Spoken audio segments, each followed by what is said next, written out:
திருக்குறள் பேரவையின் சான்றோர் பெருமக்களே, பெரியோர்களே, தாய்மார்களே, மாணவ மணிகளே, ஆசிரியர் பெருமக்களே, நம்முடைய தஞ்சை உலக திருக்குறள் பேரவையின் 40ஆம் ஆண்டு விழாவிற்கு வருகை புரிந்துள்ள சான்றோர் பெருமக்கள் அனைவரும் விழா தொடங்க இருக்கின்ற காரணத்தினால் அரங்கிற்குள் வந்து அமருமாறு அன்போடு கேட்டுக்கொள்கிறோம். இப்பொழுது விழாவின் தொடக்க நிகழ்ச்சியாக தமிழிசை பாடல்களை கலைமாமணி திருமதி ஜானகி சுப்பிரமணியன் அவர்கள் இப்பொழுது பாடுவார்கள். இன்றைய இனிய விழாவிற்கு வருகை தந்திருக்கும் திரு ஆதீனம் பொன்னம்பல அடிகளார் அவர்கள் திருவடி போற்றி வணங்கி அனைவரையும் வரவேற்று என்னுடைய இன்னிசையை தொடங்க இருக்கின்றேன். முதலில் எங்கள் நண்பர், என் அருமை தோழர், என் அருமை சகோதரர் கவிமுகில் கோபாலகிருஷ்ணன் அவர்களால் இயற்றப்பட்ட 2 பாடல்கள் பாடுகிறேன். அகர முதல எழுத்தெல்லாம் ஆதி பகவன் முதற்றே உலகு. தாயே தமிழே உன்னை நாங்கள் தலையை தாழ்த்தே வணங்குகிறோம். தாயே தமிழே உன்னை நாங்கள் தலையை தாழ்த்தே வணங்குகிறோம். நீயே என்றும் நிலையாவாய், இந்நிலத்தில் உனக்கவர் இணையாவார். நீயே என்றும் நிலையாவாய், இந்நிலத்தில் அவர் உனக்கிணையாவார். தாயே தமிழே உன்னை நாங்கள் தலையை தாழ்த்தே வணங்குகிறோம். வள்ளுவன் ஒருவனை தந்ததனால் வையகம் முழுவதும் வென்றவனி. வள்ளுவன் ஒருவனை தந்ததனால் வையகம் முழுவதும் வென்றவனி.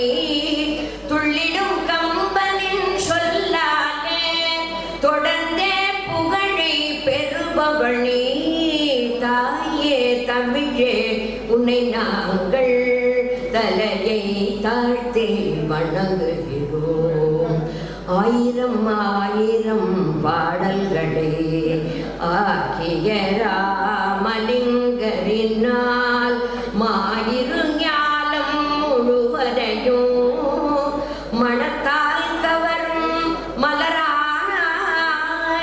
தேனிசை பாடிடும் தேவாரமோ திருமால் திவ்ய பிரபந்தமுடன் வானகம் வெல்லும் இளங்கோவும் வளர்த்தமிழ் பாரதியும் தந்த எங்கள் தாயே தமிழே உன்னை நாங்கள் தலையை தாழ்த்தே வணங்குகிறோம்.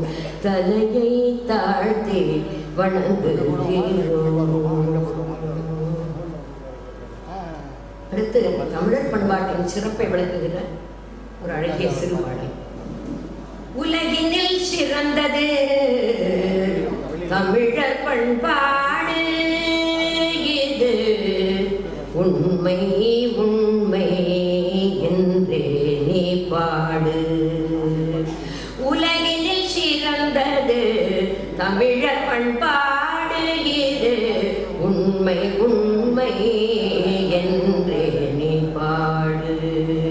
பல பெரும் புலவர்கள் நிறைந்தது சங்கம், பல பெரும் புலவர்கள் நிறைந்தது சங்கம். இந்த பாரினில் வேறெங்கு இருந்தது தங்கம். உலகினில் சிறந்தது தமிழர் பண்பாடு, இது உண்மை உண்மை என்றே நீ பாடு. முரத்தினார் புலியை துரத்தினாள் ஒருத்தி, முத்தமிழாண்டு சிறந்தாள் ஓர் புறத்தி பெண்ணி குயத்தி.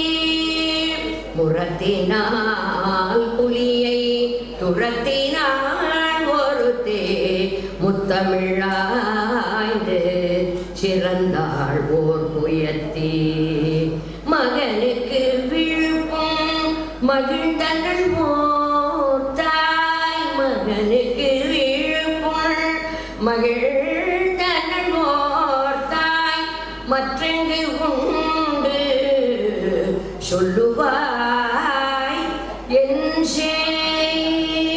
போரிலே உன் மகன் புறமுதுகிட்டனன் என்றது கேட்டே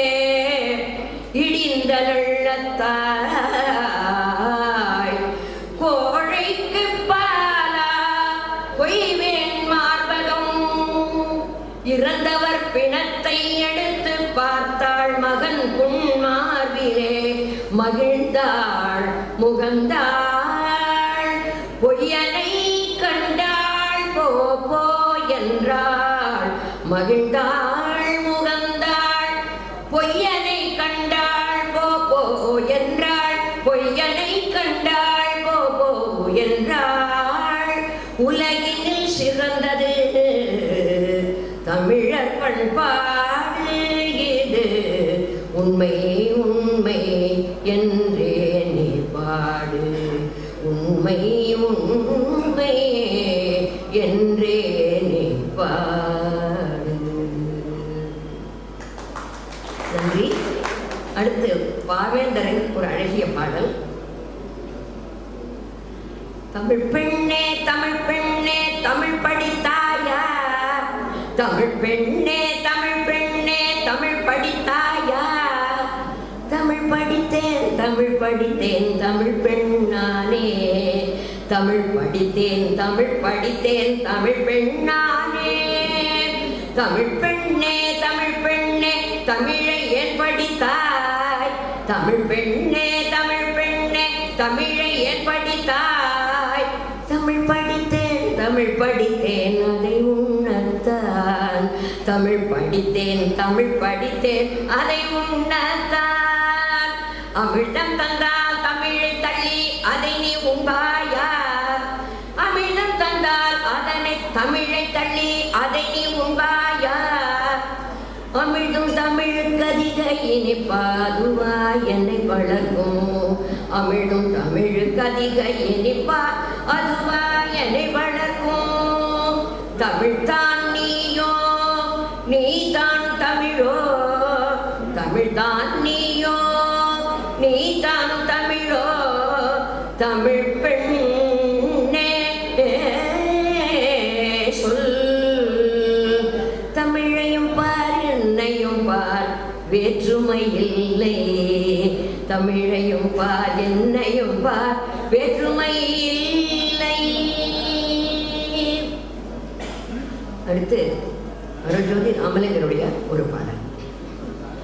ஐயர் என்னை ஆளுகின்றார் அருட்பெரும் ஜோதினார் அம்பலத்தே நடமிடும் ஆனந்த வடிவார் ஐயர் என்னை ஆளுகின்றார் அருட்பெரும் ஜோதியினார் அம்பலத்தே நடமிடும் ஆனந்த வடிவார் அம்பலத்தே நடமிடும் ஆனந்த வடிவார் மெய்யரனை மனம் புரிந்த தமிழ் கணுவர்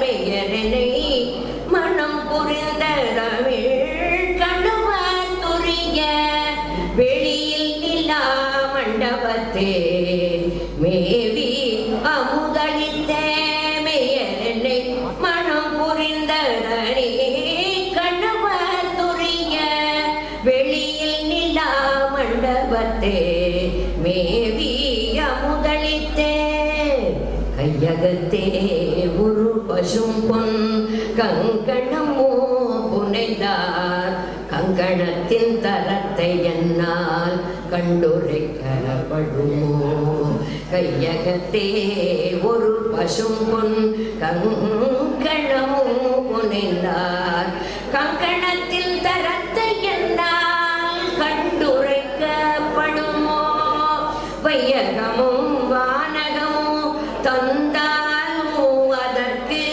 வையகமும் வானகமும் தந்தாலும்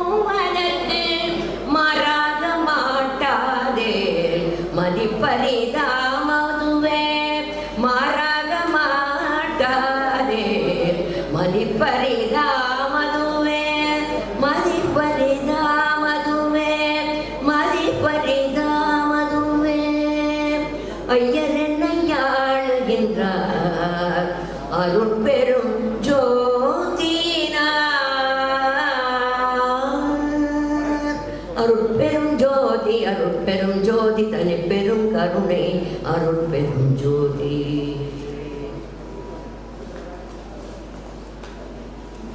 வாழ்வினில்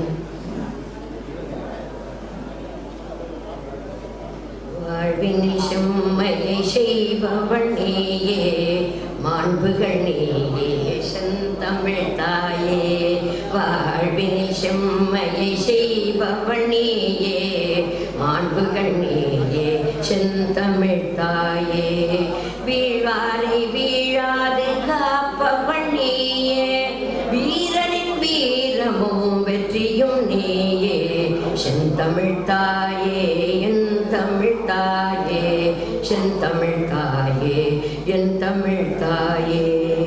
தாழ்ந்திடும் நிலையில் உனை விடுப்பேனோ, தமிழன் என்னாளோ தலை குனிவேனோ.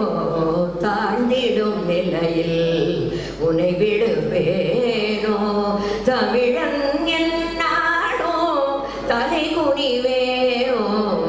சூழ்ந்தின்பம் நல்கிடும் பைந்தமிழன்னாய்,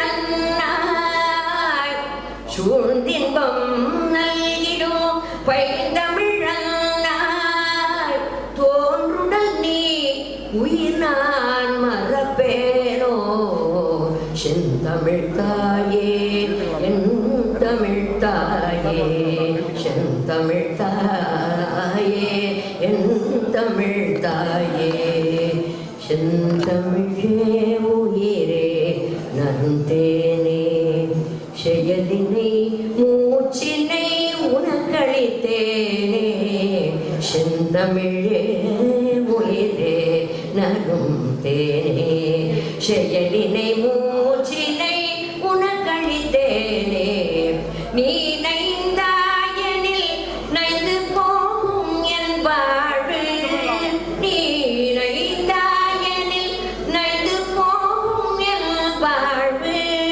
நன்னிலை உனக்கெனில் எனக்கும் தானே, நன்னிலை உனக்கெனில் எனக்கும் தானே.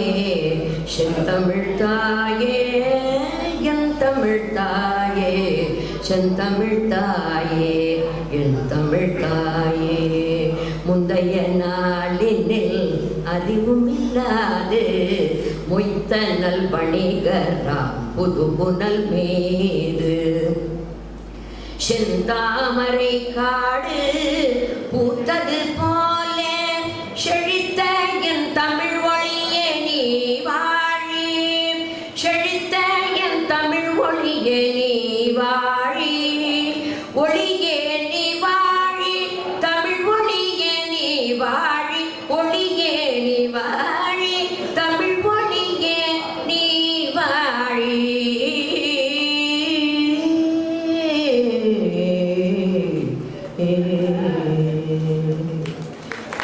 இந்த நமது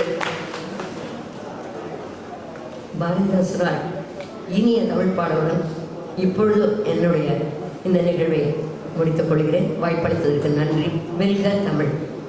தஞ்சை உலக தமிழ் பேரவையின் 40வது ஆண்டு விழாவிற்கு உலக திருக்குறள் பேரவையினுடைய மாநில துணைத் தலைவரும் நம்முடைய மேலாண் அமைச்சரும் பாரிவேல் குழலரி செல்வ அண்ணன் சீனாமி உபேதுல்லா அவர்களை தலைமையேற்று நடத்துமாறு உங்கள் அனைவரின் சார்பில் அன்போடு கேட்டுக்கொள்கின்றோம்.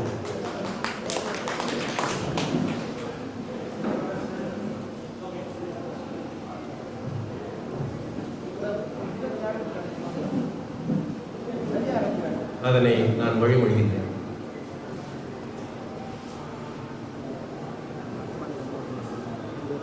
நிகழ்ச்சி திருக்குறள் ஓதுதல். திருக்குறள் திரு கு மாரிமுத்து அவர்கள்.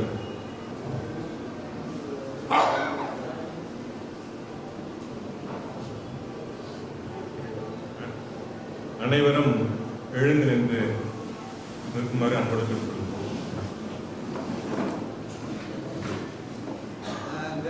முதல எல்லாம் ஆதி பகவன் முதற்கே உலகு கற்றதனாலய பயன் என்கொள் பாலறிவன் நற்றால் தோழர் எனின் மடநிலை ஏகினான் மானடி சேர்ந்தார் நிலமிசை நீடு வாழ்வார் வேண்டுதல் வேண்டாமை இலாடடி சேர்ந்தார்க்கு யாண்டும் இடும்பையில இருள் சேர் இருவினையும் சேரா இறைவன் பொருள் சேர் புகழ் புரிந்தார் மாட்டு ஒரிவாயிலைந்த வித்தான் பொய்தீர் ஒழுக்க நெறி நின்றார் நீடு வாழ்வார் தனக்கு உவமையில்லாதான் தால் சேர்ந்தார்கள் மணக்கவளை மாற்றலரிது அறவாழி அந்தணன் தால் சேர்ந்தார்கள் பிறவாழி நீந்தளரிது கோளில் பொறியில் குணமிலவே என் குணத்தான் காணி வணங்காத்தலை இரவி பெருங்கடல் நீந்துவர் நீந்தார் இறைவனடி சேராதார். அடுத்து தமிழ் தாய் வாழ்த்து தமிழிசை செல்வி து இந்து அவர்கள். நீராறும் கடலுடுத்த நிலமடந்தை எழிலொழுகும் சீராறும் வரணமென திகழ்வரத கண்டமிது தெக்கணம் அதில் சிறந்த திராவிடனர் திருநாடும் தக்க சிறு பிறை நுதலும் தரித்தனர் திலகமுமே அத்திலக வாசனை போல் அனைத்துலகும் இன்பமுற எத்திசையும் புகழ் மணக்க இருந்த பெரும் தமிழனகே தமிழனகே உன் சீரினமை திறம்பிய அந்த செயல் மறந்து வாழ்த்துதுமே வாழ்த்துதுமே வாழ்த்துதுமே. வரவேற்புரை நம்முடைய பேரவையினுடைய செயலர் குரல் அரசுடன் திரு பட மாதவன் அவர்கள்.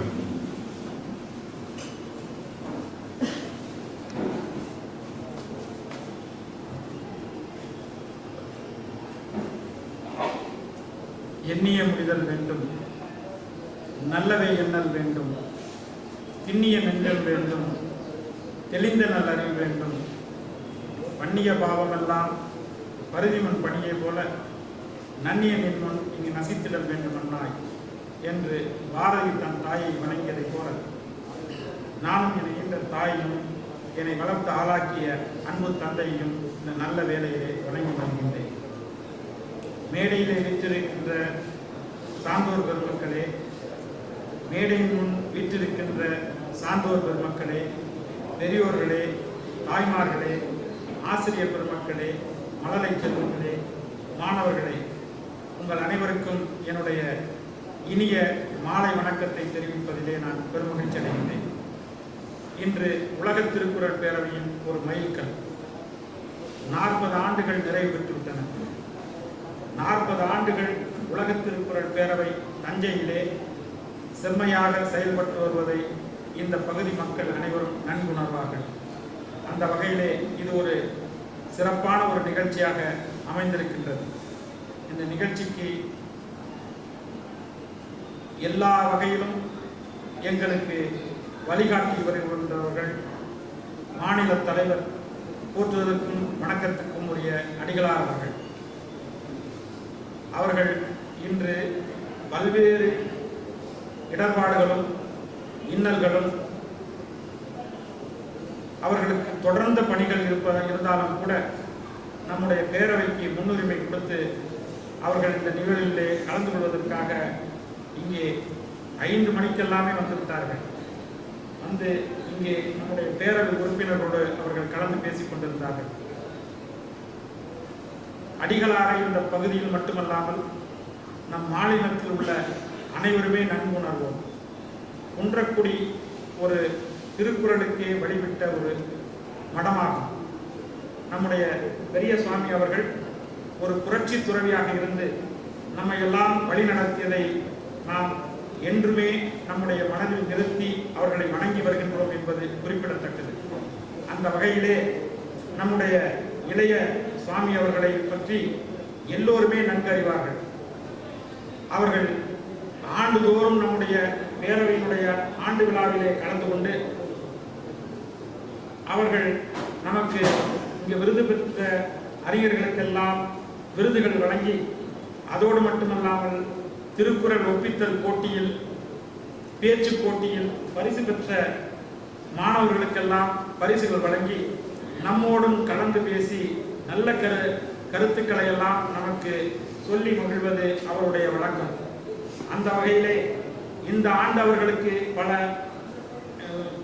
திருப்பணிகளுடைய பணிகள் எல்லாம் இருந்த பொழுது கூட அது நம்முடைய பேரவைக்கு முன்னுரிமை கொடுத்து இங்கே வருகை இருந்திருக்கின்றார்கள்.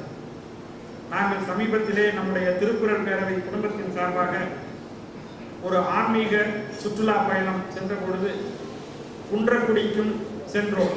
அங்கே அடிகளார் அவர்கள் தாயினும் பறிந்து நமக்கு அடிசில் கொடுத்ததையும், அமுதம் போன்று அந்த அடிசில் நமக்கெல்லாம் உணர்ந்து அவர்கள் பக்கத்திலே தாயை விட மிக பரிவாக நம்மை எல்லாம் கவனித்ததை அந்த ஆன்மீக சுற்றுலாவில் கலந்து கொண்டவர்கள் நன்கு உணர்வார்கள்.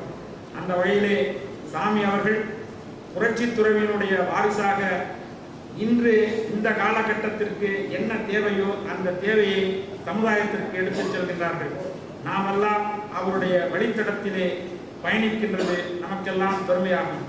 அவர்களை நம்முடைய திருக்குறள் பேரவை குடும்பத்தின் சார்பாக, இங்கே குழுமியிருக்கின்ற மாணவர்கள் சார்பாக, இங்கே குழுமியிருக்கின்ற பெரியோர்கள் சார்பாக, தாய்மார்கள் சார்பாக நாம் அவர்களை வருக வருக என்று நாம் வரவேற்பதிலே பெருமகிழ்ச்சி அடைகின்றோம். அடுத்தபடியாக நம்முடைய தலைவர், போற்றுதலுக்கும் வணக்கத்திற்கும் உரிய புறநெறி செல்வர் சேப்பா அந்தோணிசாமி அவர்கள் சமீபத்திலே தான் 60வது அகவை நிறைவு செய்து நம்முடைய பாராட்டுக்களை எல்லாம் பெற்றார்கள். நம்முடைய பேரவையின் 40 ஆண்டுகள் ஆகிவிட்டது. இது ஏதோ ஒரு வகையிலே ஒரு ஒற்றுமை என்றுதான் நாம் கருத வேண்டும். எந்த செய்தியை நம்முடைய தலைவர் அவர்களிடம், தங்க தலைவரிடம் சொன்னாலும் பேரவைக்கு அவர்கள் வழிகாட்டுதல் மிகவும் மதிக்கத்தக்கது. அந்த வகையிலே தலைவர் அவர்களை நம்முடைய திருக்குறள் பேரவை குடும்பத்தின் சார்பாக வருக வருக என்று நான் வரவேற்று மகிழ்கின்றேன். அடுத்ததாக நம்முடைய பேரவையின் புரவலராக, தமிழ் இலக்கிய காவலராக இங்கே நமக்கெல்லாம் வழிகாட்டுதலோடு பயணிக்கின்ற அண்ணன் அவர்கள் நம்முடைய நெஞ்சத்திலெல்லாம் நிறைந்திருக்கின்றார்கள். அவர்களுக்கு உடல்நிலை சற்று சளி தொந்தரவு இருந்தால் கூட அதையெல்லாம் பொருட்படுத்தாமல் அந்த உரிய பொழுதிலே வந்து விடுவேன் என்று கூறி அந்த உரிய பொழுதிலே வந்து இங்கே ஆண்டுதோறும் அவர்களும் இந்த ஆண்டு விழாவிற்கு அவர்கள்தான் தலைமை தாங்குவது வழக்கம். அந்த வகையிலே எந்த நிகழ்ச்சி இருந்தாலும் அந்த நிகழ்ச்சிக்கெல்லாம் தேதி கொடுக்காமல் நம்முடைய பேரவைக்கு முன்னுரிமை கொடுத்து இங்கே வருகை இருந்திருக்கின்றார்கள். அவர்களை இந்த திருக்குறள் பேரவை குடும்பத்தின் சார்பாகவும் உங்கள் சார்பாகவும் இருகரம் கூப்பி வருக வருக வருக என்று நான் வரவேற்பதை பெருமைக்கிறேன். இங்கே தமிழிசை பாடிய அம்மா இசைக்குயில் புறநெறி செம்மல் திரு ஜானகி சுப்பிரமணியம் அவர்கள் நம்முடைய பேரவை குடும்பத்தை சார்ந்தவர்கள் இந்த நிகழ்ச்சிக்காக சென்னையிலிருந்து வருகை தந்திருக்கின்றார்கள். இங்கே அருமையான தமிழிசை பாடல்களை பாடி நம்மை எல்லாம் மெய்மறக்க செய்தார்கள். அவர்களுக்கு எங்கள் பேரவையின் சார்பாக நன்றியை கூறுவதோடு அவர்களை வருக வருக என்று நான் வரவேற்று மகிழ்கின்றேன். அதேபோல் திருக்குறள் ஓதிய நம்முடைய திருக்குறள் கு மாரிமுத்து தமிழ்தாய் இசைத்த தமிழிசை செல்வி து இந்து அவர்களையும் இருகரம் கூப்பி வரவேற்கின்றேன். இன்று விருது பெற இருக்கின்ற சான்றோர் மூவருமே மிக தகுதியானவர்கள். புறநெறி செம்மல் விருது பெறுவதற்காக நம்முடைய தஞ்சாவூரில் தொழிலதிபராக விளங்குகின்ற ஆதியல் கமால் பாஜா அவர்கள் நம்முடைய பேரவை குடும்பத்தின் சார்பாக இந்த விருது இன்று வழங்கப்பட இருக்கின்றது. அவர் ஒரு மனிதநேயம் மிக்க ஒரு நல்லவர், சமயங்களை எல்லாம் கடந்தவர், மொழி காவலர், கலையை வளர்ப்பதற்கு அவர்கள் இங்கு இந்த பகுதியிலே தொண்டு செய்வது நாம் எல்லாம் நன்கறிவோம். அவர்கள் முன்னமே மாணவர்களுக்கான அறக்கட்டளை 5000 ரூபாய் கொடுத்ததோடு இந்த ஆண்டு அவர்கள் கூடுதலாக அந்த அறக்கட்டளையை 1000 ரூபாய் கொடுத்து உயர்த்தியிருக்கிறார்கள். அதோடு மட்டுமல்லாமல் எப்பொழுதெல்லாம் பேரவைக்கு என்னென்ன பணிகள், இலக்கிய பணிகள் செய்திட வேண்டுமோ அப்பொழுதெல்லாம் என்னிடம் தெரிவிங்கள், நான் கட்டாயமாக என்னால் முடிந்தவரை செய்து கொடுக்கின்றேன் என்று அவர்கள் வாக்களித்திருக்கின்றார்கள். அவர்கள் எழுதிய சீன தேசத்தில் சில நாட்கள் என்ற ஒரு புத்தகத்திற்கு சமீபத்திலே நல்லதொரு விமர்சனம் சமரசம் என்ற மாத இதழிலே, இஸ்லாமிய மாத இதழிலே வெளிவந்திருக்கின்றது. மிகச் சிறப்பாக அவர்களை பற்றி அவர்கள் குறிப்பிட்டிருக்கின்றார்கள். மொழியாலும் கலை கண்ணோட்டம், இலக்கிய ஈடுபாடு ஆகியவற்றை இறையருளால் பெற்ற நம்முடைய போற்றுதலுக்கும் வணக்கத்திற்கும் உரிய கமால் பாட்சா அவர்கள் பல இடங்களில் அவற்றை வெளிப்படுத்தியுள்ளார். தான் ஒரு கவிஞராக இல்லையே என்று பல இடங்களில் வருத்தம் தெரிவித்த அவர் ஒரு கவிஞர் தான் என்பதை அவருடைய வர்ணனைகள் நிரூபிக்கின்றன என்று அந்த மாத இதழில் குறிப்பிடப்பட்டிருக்கின்றது. அந்த வகையிலே அவர்களை உங்கள் சார்பாக வருக வருக என்று இருகரம் கூப்பி வரவேற்பதிலே நான் தெரிவிக்கிறேன். அடுத்ததாக கவிமுகில் கோபாலகிருஷ்ணன் அவர்கள் ஒரு எளியவர், மிக மிக எளியவர், ஆனால் அதிக புலமைக்குள்ளவர், நாட்டிய நாடக ஆசிரியர். தான் இருக்குமிடம் தெரியாமல் பின்புலத்திலே இருந்தாலும் கூட அவர் தஞ்சை மண்ணுக்கு பெருமை சேர்ப்பதோடு மட்டுமல்லாமல் தமிழகத்திற்கே அவர் ஒரு மிகப்பெரிய ஒரு எடுத்துக்காட்டாக நாட்டிய நாடக ஆசிரியராக விளங்கி வருவது நமக்கெல்லாம் பெருமையாகும். நம்முடைய பேரவையை சார்ந்தவர்கள் அந்த வகையிலே அவர்கள் இன்னும் பல்லாண்டு வாழ்ந்து இன்னும் பல சிறப்புகளை எல்லாம் பெற வேண்டும் என்று வாழ்த்தி அவர்களை நம்முடைய பேரவையின் சார்பாக இருகரம் கூப்பி வரவேற்பதிலே நான் பெருமகிழ்ச்சி அடைகின்றேன். எப்பொழுதுமே ஒரு முதியவர், அனுபவம் பெற்றவர்களுக்கு புறநெறி செம்மல் விருதும், இலக்கியத்தில் மிகுந்த ஈடுபாடு உள்ள ஒரு நடுத்தர வயது உள்ளவருக்கு புறநெறி செல்வரும், இளைஞர்களை ஊக்குவிக்கின்ற வகையிலே ஒரு இளைஞர்களுக்கும் நம்முடைய பேரவை அந்த வகையிலே விருது வழங்கி வருகின்றது.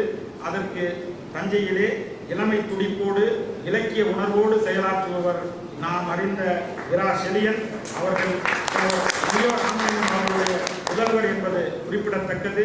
இளமையில் இருந்து அவர் ஒரு தமிழ் குடும்பத்தில் தோன்றி தமிழ் மொழிக்கு அவர் செய்கின்ற தொண்டுக்கு எங்களுடைய பேரவை, நம்முடைய பேரவை, உலக திருக்குறள் பேரவை அவர்களுக்கு புறநெறி செல்வர் விருது வழங்கி பெருமை சேர்க்கின்றது. அவர்களையும் வருக இருகரம் கூப்பி நம்முடைய பேரவை குடும்பத்தின் சார்பாக வருக வருக என்று நான் வரவேற்பதிலே நான் பெருமகிழ்ச்சி அடைகின்றேன். நிறைவாக நம்முடைய பேரவையின் முன்னாள் தலைவர்கள் திரு க. சந்திரசேகரன் அவர்கள், டாக்டர் திரு சிவராமன் அவர்கள், நம்முடைய இந்திய மருத்துவக் கழகத்தில் வாழ்நாள் சாதனையாளராக அவரை போற்றிய டாக்டர் திரு பிபிஆர் அவர்கள் இங்கே வருகை தந்திருக்கின்றார்கள். மற்றும் இங்கே முக்கிய பிரமுகர்கள் எல்லாம் வருகை தந்திருக்கின்றார்கள். நகரத்தில் உள்ள முக்கியஸ்தர்கள் எல்லாம் வருகை தந்திருக்கின்றார்கள்.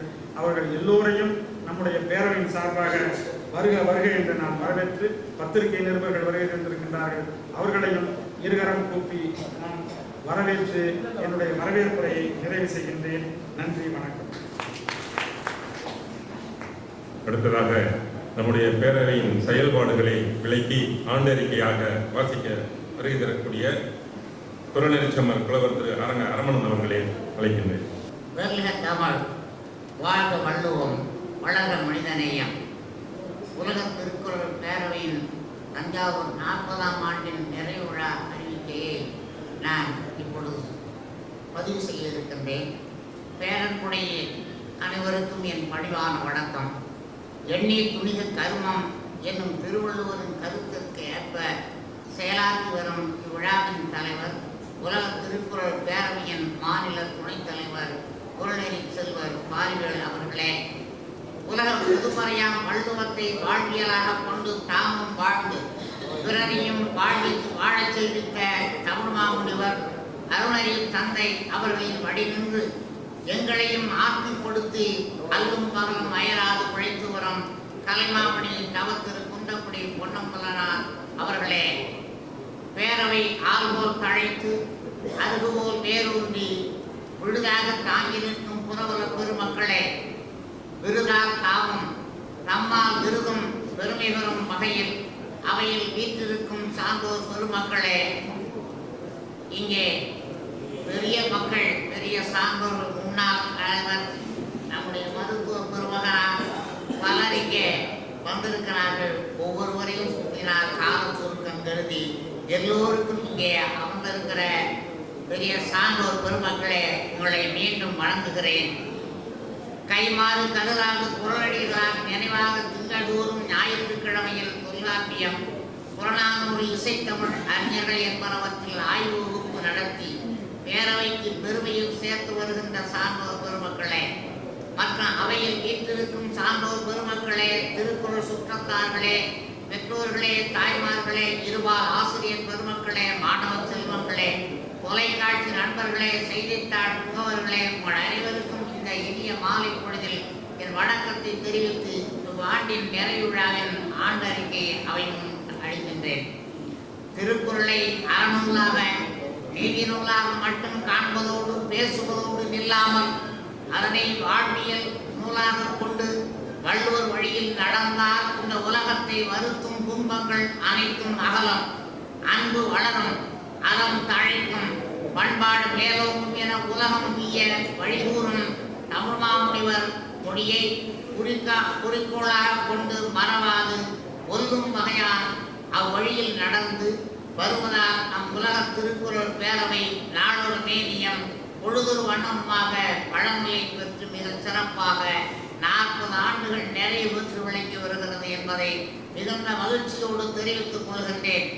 எனவே நம் உலக திருக்குறள் பேரவையில் தாமே முன்வந்து இணைந்து பேரவைக்கு பெருமையும் பேரவையால் தமக்கும் பெருமையும் ஏற்ப மகிழ்ந்து தொண்டு செய்து வருவதைக் கண்டு சான்றோர் பெருமக்கள் பலர் வாழ்த்தி ஆக்கமும் ஊக்கமும் தந்து வழிகாட்டி இருக்கின்றார்கள்.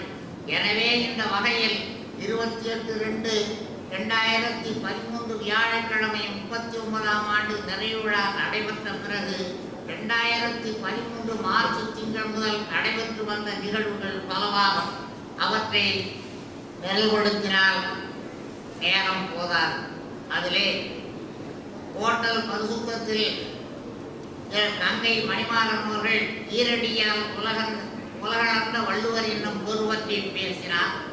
அடுத்து கொள்ளடிகளார் நினைவாக அவருடைய வடலூர் சிவபிரகாஷ் சுவாமிகள் அவர்கள் திருக்குறளும் சித்தாந்தமும் என்னும் பொருவத்தை விளக்கினார்கள். அடுத்து 22/8/2013 சிறப்பு கூட்டம், தமிழ்கடல் இரா இளங்குமரனாரின் தமிழாயிரம் நூல் அறிமுகம். அதிலே முனைவர் கூவே பாலசுப்பிரமணியார் தமிழ்கடல் இரா இளங்குமரனார் பேசினார்கள். அடுத்து சிறப்பு கூட்டம் 15/1/2014 தமிழ் புத்தாண்டு, தைப்பொங்கல், திருவள்ளுவர் நாள். இதை முனைவர் குடவாயில் பாலசுப்பிரமணியனார் அவர்களும் கீழ்த்திசை நாடுகளில் தமிழ் கலை தாக்கம் என்னும் பொருள்பற்றி பேசியிருக்கிறார்கள். இந்த வகையில நம்முடைய சிறப்புக்குரியவர்கள் தொல்காப்பியம், புறநானூறு, இசைத்தமிழ் அறிஞர்கள் என்னும் செய்தி பற்றி ஞாயிறுதோறும் வகுப்புகள் நடைபெற்று வருகின்றன. தஞ்சை மேலவீதி ஓரியண்டல் மேல்நிலைப் பள்ளியில் முனைவர் இரா கலியபெருமாள் அவ்வையின் அமுதமொழிகள் பற்றி நடத்தி வருகின்றார்கள்.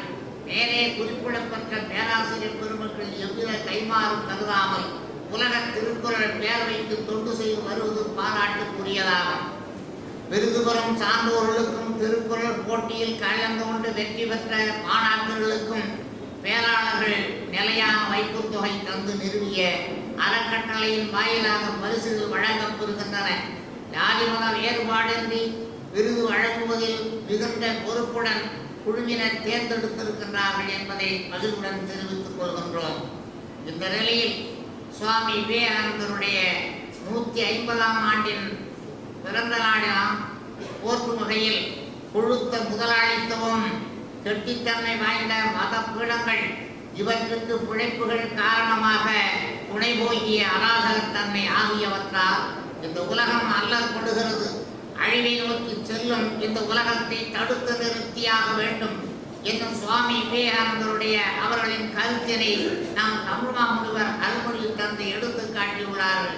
அந்த நிலையில் எழுமின் விழுமின் குறிக்கோளை அடையும் வரை விடாது உழைமின் என்று உலகத்தின் ஞான சுடர்மணியாக விளங்கும் சுவாமி விவேகானந்தருடைய அடையாளத்தை சுட்டிக்காட்டி நாம் அந்த இலக்கில் செல்ல வேண்டும் என்று நம்முடைய கலைமாமணி அவர்கள் குறிப்பு கொடுத்திருக்கிறார்கள்.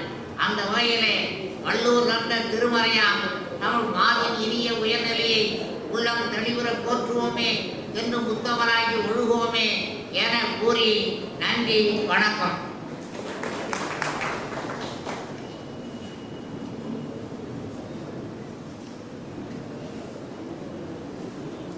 இப்பொழுது விழாவிற்கு வருகை தந்திருக்கக்கூடிய சான்றோர் பெருமக்களுக்கு சிறப்பு செய்தல் நிகழ்ச்சி. முதலில்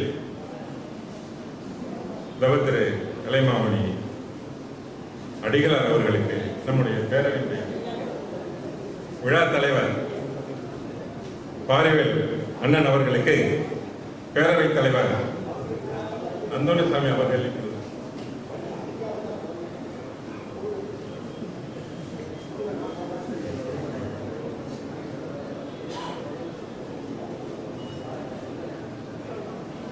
அடிகளார் அவர்களுக்கு நம்முடைய அண்ணன் இப்பொழுது நூலை வழங்கி சிறப்பிப்பார்கள்.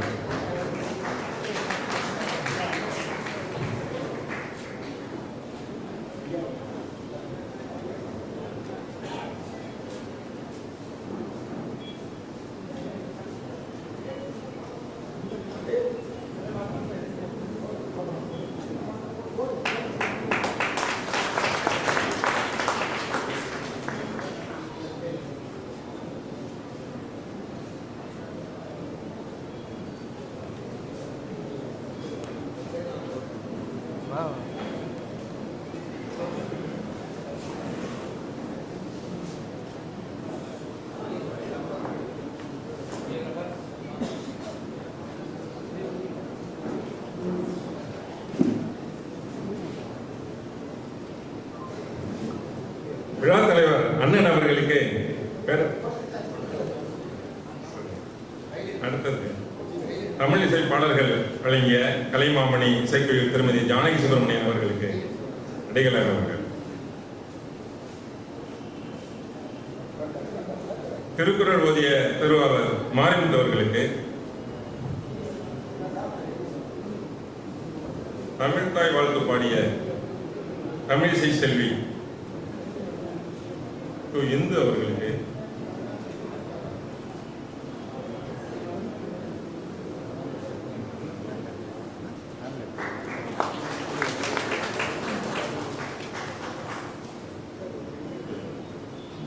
மாரிமுத்து அவர்களுக்கு,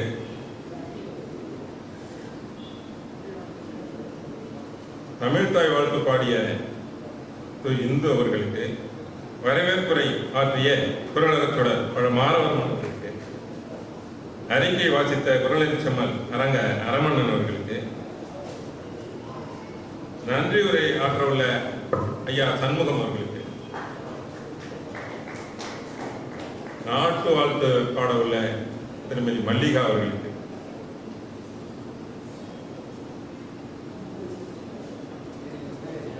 நம்முடைய புறநானூற்று வகுப்பை தொடர்ந்து நடத்தி வரக்கூடிய அண்ணன் முனைவர் கலிவர்மான் அவர்களுக்கு,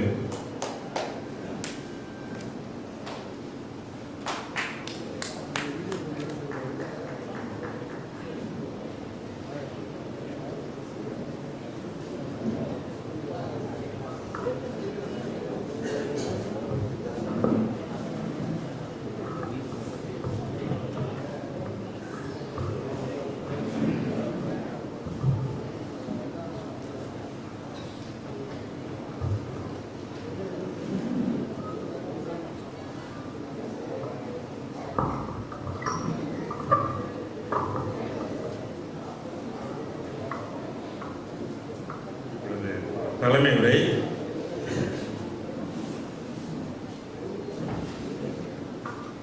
உரை அண்ணன் பாரிவேல் மேலாள் அமைச்சர் அவர்கள்.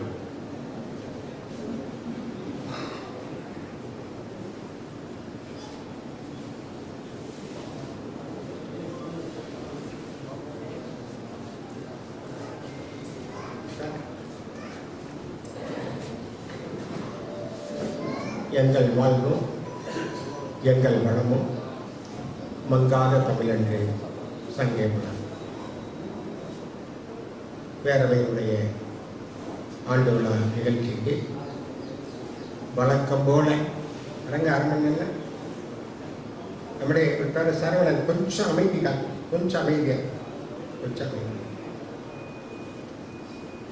தம்பி தம்பி செல்போன் கொஞ்சம்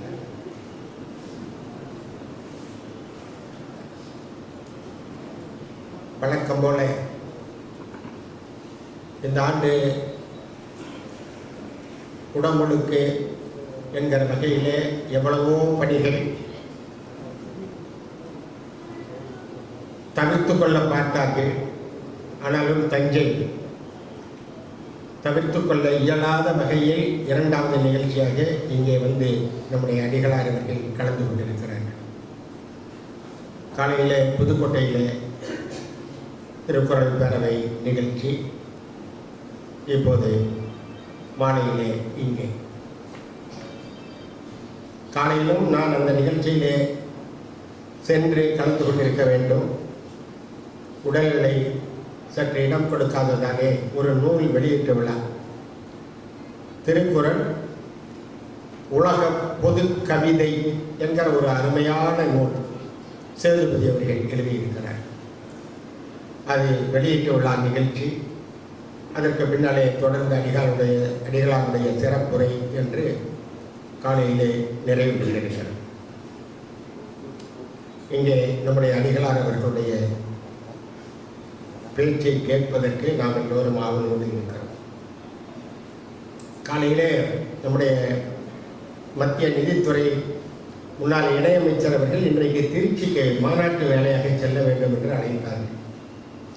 அப்போது நான் மாலையிலே நிகழ்ச்சி இருக்கிறது, அடிகளார் வருகிறார்கள், என்னால் வர இயலாது என்பதை தெரிவித்தேன். அப்போது அவர்கள் அண்மையிலே வானொலியிலே அடிகளாருடைய பேச்சை ஒளிபரப்பினார்கள். மிக அற்புதமான, மிக நேர்த்தியான, செறிவான பேச்சாக இருந்தது. அந்த CD எனக்கு வேண்டும், அடிகளாரிடத்திலே கேட்டு வாங்கி தாருங்கள் என்றார்கள். அவர்களிடத்திலே தெரிவித்தேன். எனக்கும் அவர்களுக்குமாக 2 CDக்கள் இங்கே எங்களுக்கு கிடைத்தது. தம்பி மாரவர்மன் மிகச்சிறப்பாக தந்தையாருடைய 2005 ஜூன் 16 நம்முடைய குரல் அடிகள் தெய்வத்தமிழ் கீர்த்தனைகளையும் எழுதியுள்ளார். வானொலியில், பொதிகை தொலைக்காட்சியில் இவரது பாடல்கள், நாட்டிய நிகழ்ச்சிகள் இடம்பெற்று மக்களிடையே ஒளிபரப்பப்பட்டு வருகின்றன. இவருக்கு தமிழக அரசு சார்பில் கலை முதுமணி என்ற விருதும் பொற்கிழியும் வழங்கப்பட்டுள்ளது. புதுச்சேரி அரசு 1981 பாரதி பெயரில் விருது வழங்கி சிறப்பித்துள்ளது. தமிழ் பல்கலைக்கழகத்தின் இசைத்துறை நாடகத்துறை சார்பாக பயிற்சி வல்லுநராக இருந்து துணைவேந்தர்களின் பாராட்டினை பெற்று வருபவர். இவர் தம் வாழ்நாளில் 11 விருதுகளை பெற்றுள்ளார் என்றாலும் குன்றக்குடி ஆதீனம் வழங்கிய கவிமாமணி என்னும் விருதினை பெற்றதில் பெருமகிழ்வு கொள்வதாக கூறும் கவிமுகில் நீடாமங்கலம் நா. கோபாலகிருஷ்ணன் அவருடைய தமிழ் பணியை பாராட்டி தஞ்சை உலக திருக்குறள் பேரவை குறள் நெறி செல்வர் என்னும் விருதினை வழங்கி பாராட்டி மகிழ்ந்தது. அடுத்து குறள் நெறி செல்வர் விருது பெறுகின்ற திரு இரா. செழியன் அவருடைய வாழ்க்கை குறிப்பு. தஞ்சை மாநகரில் பெரும்புலவர் லியோ ராமலிங்கம், பங்கயம் ஆகியோரின் இளைய மகனாக 7/7/1966 பிறந்தவர்.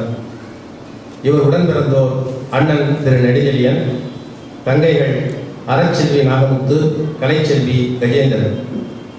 இளமையில் தூய விருது மேல்நிலைப் பள்ளியிலும் பின்னர் சேஷசாயி தொழில்நுட்ப கல்லூரியிலும் கல்வி பயின்றவர்.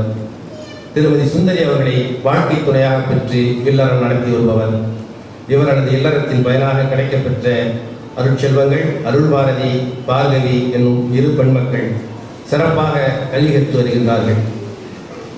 பள்ளி பருவத்திலேயே மாவட்ட அளவிலான பேச்சு போட்டியில் பங்கேற்று தமிழ் பல்கலைக்கழக தொடக்க விழாவில் அன்றைய முதல்வர் NG ராமச்சந்திரன் அவர்களிடம் முதல் பரிசு பெற்றவர்.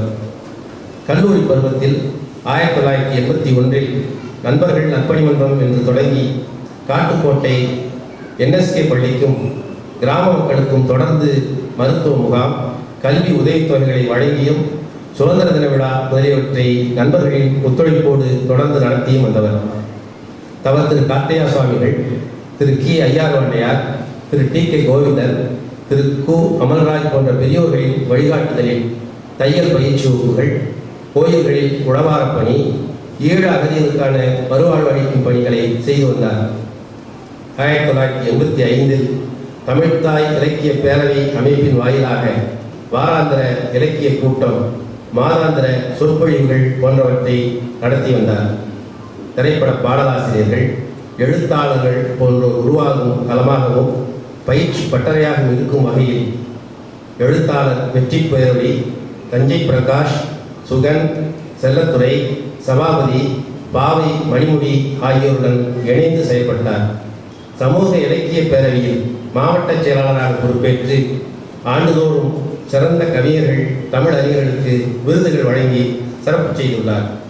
இலக்கிய கூட்டங்கள், ஓவிய கண்காட்சி, புகைப்பட கண்காட்சி மற்றும் திரைப்பட பாடல்கள் நூல் வெளியீட்டு விழாவினை 1993ஆம் ஆண்டில் மிகச்சிறப்பாக நடத்தினார். அதனைத் தொடர்ந்து 1996இல் ஜேசிஸ் இயக்கத்தின் வாயிலாக பல தன்னம்பிக்கை பயிற்சிகளையும், தஞ்சாவூர் கிங்ஸ் அமைப்பின் சார்பாக 2007இல் தொட்டதெல்லாம் வெற்றி என்ற தலைப்பில் மாதந்தோறும் பல்வேறு அறிஞர்களை கொண்டு தன்முனைப்பு பயிற்சிகளையும் வழங்கினார். வெற்றி தமிழர் பேரவையின் மாநில துணை பொதுச் செயலாளர், கரந்தை சத்யநாராயண சித்தர் ஆசிரமத்தின் அறங்காவலர், கோவை பாலரிஷி ஆசிரமத்தின் அறங்காவலர், 100 ஆண்டு பழமை வாய்ந்த ஆலயங்களை மாதந்தோறும் தன் நண்பர்களோடு சென்று வழிபடும் ஆன்மீக பக்தர். ஜேசிஸ் இயக்கத்தின் கமல்பத்ரா விருதும், ராமநாதபுரம் கம்பன் கழகத்தின் விருதும், திருவையாறு தன்னம்பிக்கை பயிற்சி கல்லூரியின் வெற்றி தமிழர் விருதும் பெற்றுள்ள இவர் மேலும் மேலும் பல விருதுகளை பெற்று வளத்துடன் வாழ தஞ்சாவூர் உலக திருக்குறள் பேரவை சார்பில் குறள் நெறி செல்வர் என்னும் விருதினை வழங்கி பாராட்டி மகிழ்கின்றோம். நன்றி.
பாராட்டு பெற்ற, விருதுகள் பெற்ற சான்றோர்கள் இப்பொழுது ஏற்புரை. முதலில் நண்பர் செழியன் அவர்கள், புறநெறி செல்வர் செழியன் அவர்கள் ஏற்புரை வருவார்கள். 2 மணித்துளிகள்.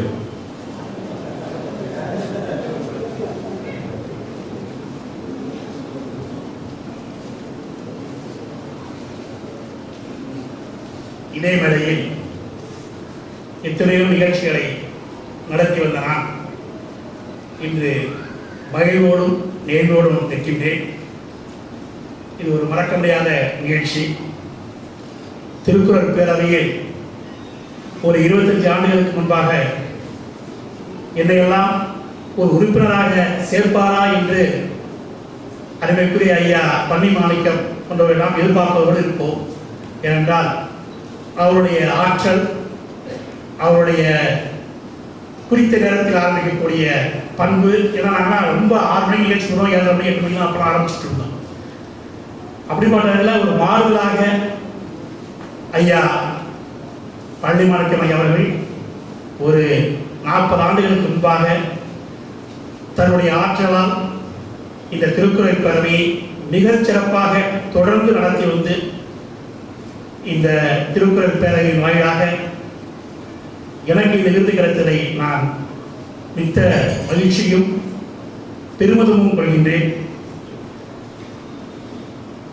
ஏன்னா 40 ஆண்டுகள் என்பது ஒரு இலக்கிய பணி ஆற்றுவது என்பது மிகவும் கடினம். அது தஞ்சையின் கடினம். தொடர்ந்து இந்த நிகழ்ச்சிகளை மிகச்சிறப்பாக தொடர்ந்து நடத்தி வருகின்ற திருக்குறள் பேரவை அங்கத்தினர்கள் அனைவரையும் இந்த நேரத்தில் நான் நன்றியோடும் பெருமையோடும் வணங்குகின்றேன், மகிழ்கின்றேன். என்னுடைய எல்லா நிகழ்ச்சிக்கும் தமிழ்தாய் வாழ்த்துப்படுபவர் அருமைக்குரிய ஜானை சுப்பிரமணியம் அவர்கள். இந்த விழாவிலும் நாம் விருது விழாவிலும் தமிழ்தாய் வாழ்த்து பாடியது எனக்கு மகிழ்ச்சியும் அளிக்கிறது. அவருக்கும் என்னுடைய நன்றியை தெரிவித்துக் கொள்கின்றேன். அதுபோன்று வரவேற்பை நிகழ்த்திய அருமை அண்ணன் மாறவன் அவர்கள் எல்லோருமே பார்த்தீங்கன்னா ஒரு குடும்பத் தலைவர் மறைந்தார் என்றால் அவருடைய பொறுப்புகளையும் அவருடைய சொத்துக்களை மட்டும்தான் பார்த்தீங்கன்னா பின்னாடி வந்து பொறுப்பாக எடுத்து செய்வார். ஆனால் மாறவன் அண்ணன் அவர்கள் திருக்குறள் பேரவை என்ற குடும்பத்தை தன்னுடைய பொறுப்பாக ஏற்று தன்னுடைய தந்தையாருடைய கனவை மிகச்சிறப்பாக தொடர்ந்து நடத்துவது என்பது எனக்கெல்லாம் மகிழ்ச்சியை தருகிறது. அவருக்கு நான் நன்றியோடு தெரிவித்துக் கொள்கின்றேன். இன்னும் சொல்ல போனா, உண்மையை சொல்ல போனா, அவரை பார்த்து தொழில் என்னுடைய 83, 84 நண்பர்கள் பணி என்ற வார்த்தை அவருடைய அச்சகத்துக்கு போகும்போது மிக நேர்த்தியாக, உண்மையை சொல்ல போனால் மிக நேர்த்தியாக ஒரு அச்சுக்கூடம் எப்படிலாம் இருக்கக்கூடாது அப்படி இருக்கக்கூடிய காலகட்டத்தில் அச்சுக்கூடலாம் இதுதான் அப்படிங்கிற மாதிரி இருக்கு. அச்சுக்கூடத்தை நேர்த்தியாக அதே சமயத்தில் அப்புறம் குறித்த நேரத்தில் முன்னெல்லாம் அப்படிலாம் கொடுக்க மாட்டாங்க, குறித்த நேரத்தில் கொடுக்க மாட்டாங்க அச்சுக்கூடம் பிரஸ் இருக்கிறவங்களாம். ஆனால் அருமைக்குரிய மாறவன் அவர்கள் பார்த்தீங்கன்னா குறித்த நேரத்தில் தந்து தன்னுடைய ஆற்றலை வெளிப்படுத்தியவர்கள். அவரை பார்த்தனா உண்மையை சொல்லணும்னா எனக்கு நான் அந்த சமயத்தில் கல்யாணம் ஆகிறதுக்கு முன்னாடி ஒரு அச்சகம் ஆரம்பிக்கணுங்கிற சொல்லி தான் எனக்கு பொண்ணை கொடுத்தாங்க. ஏன்னா நான் சொல்லி அப்படிதான் சொல்லி எங்களுக்கு பொண்ணை கொடுத்தாங்க. அந்த சமயத்தில் நான் சும்மா அந்த சமயத்தில் கலைக்கு அமைப்பு மட்டும் நடத்திட்டு இருந்தேன். அச்சகம் மாப்பிள்ளை என்ன செய்ய போறாருன்னா இது வந்து அச்சகம் ஆரம்பிக்க போறாருன்னு நினைச்சு பண்ணாங்க. அந்த அளவுக்கு அவருடைய ஏன்னா அவருடைய ஒழுங்கினம், அவருடைய பார்த்தீங்கன்னா அந்த சமயத்தில் பார்த்தீங்கன்னா அதனுடைய காலனி வைக்கக்கூடிய திறமை கூட அந்த அலுவலகத்தில் பார்த்தீங்கன்னா எல்லாருடைய ஸ்டாஃபோட இதை பார்த்தீங்கன்னா காலனியோட அழகாக அடக்கி வச்சிருப்பாங்க. அந்த அளவுக்கு சிறப்புக்குரிய மாறவனுடைய இந்த திருக்குறள் பேரவை, அண்ணன் மாறவனுடைய திருக்குறள் பேரவையின் சார்பாக இந்த விருது பெறுவது எனக்கு நிறைந்த மன நிகழ்ச்சியை தருகின்றது.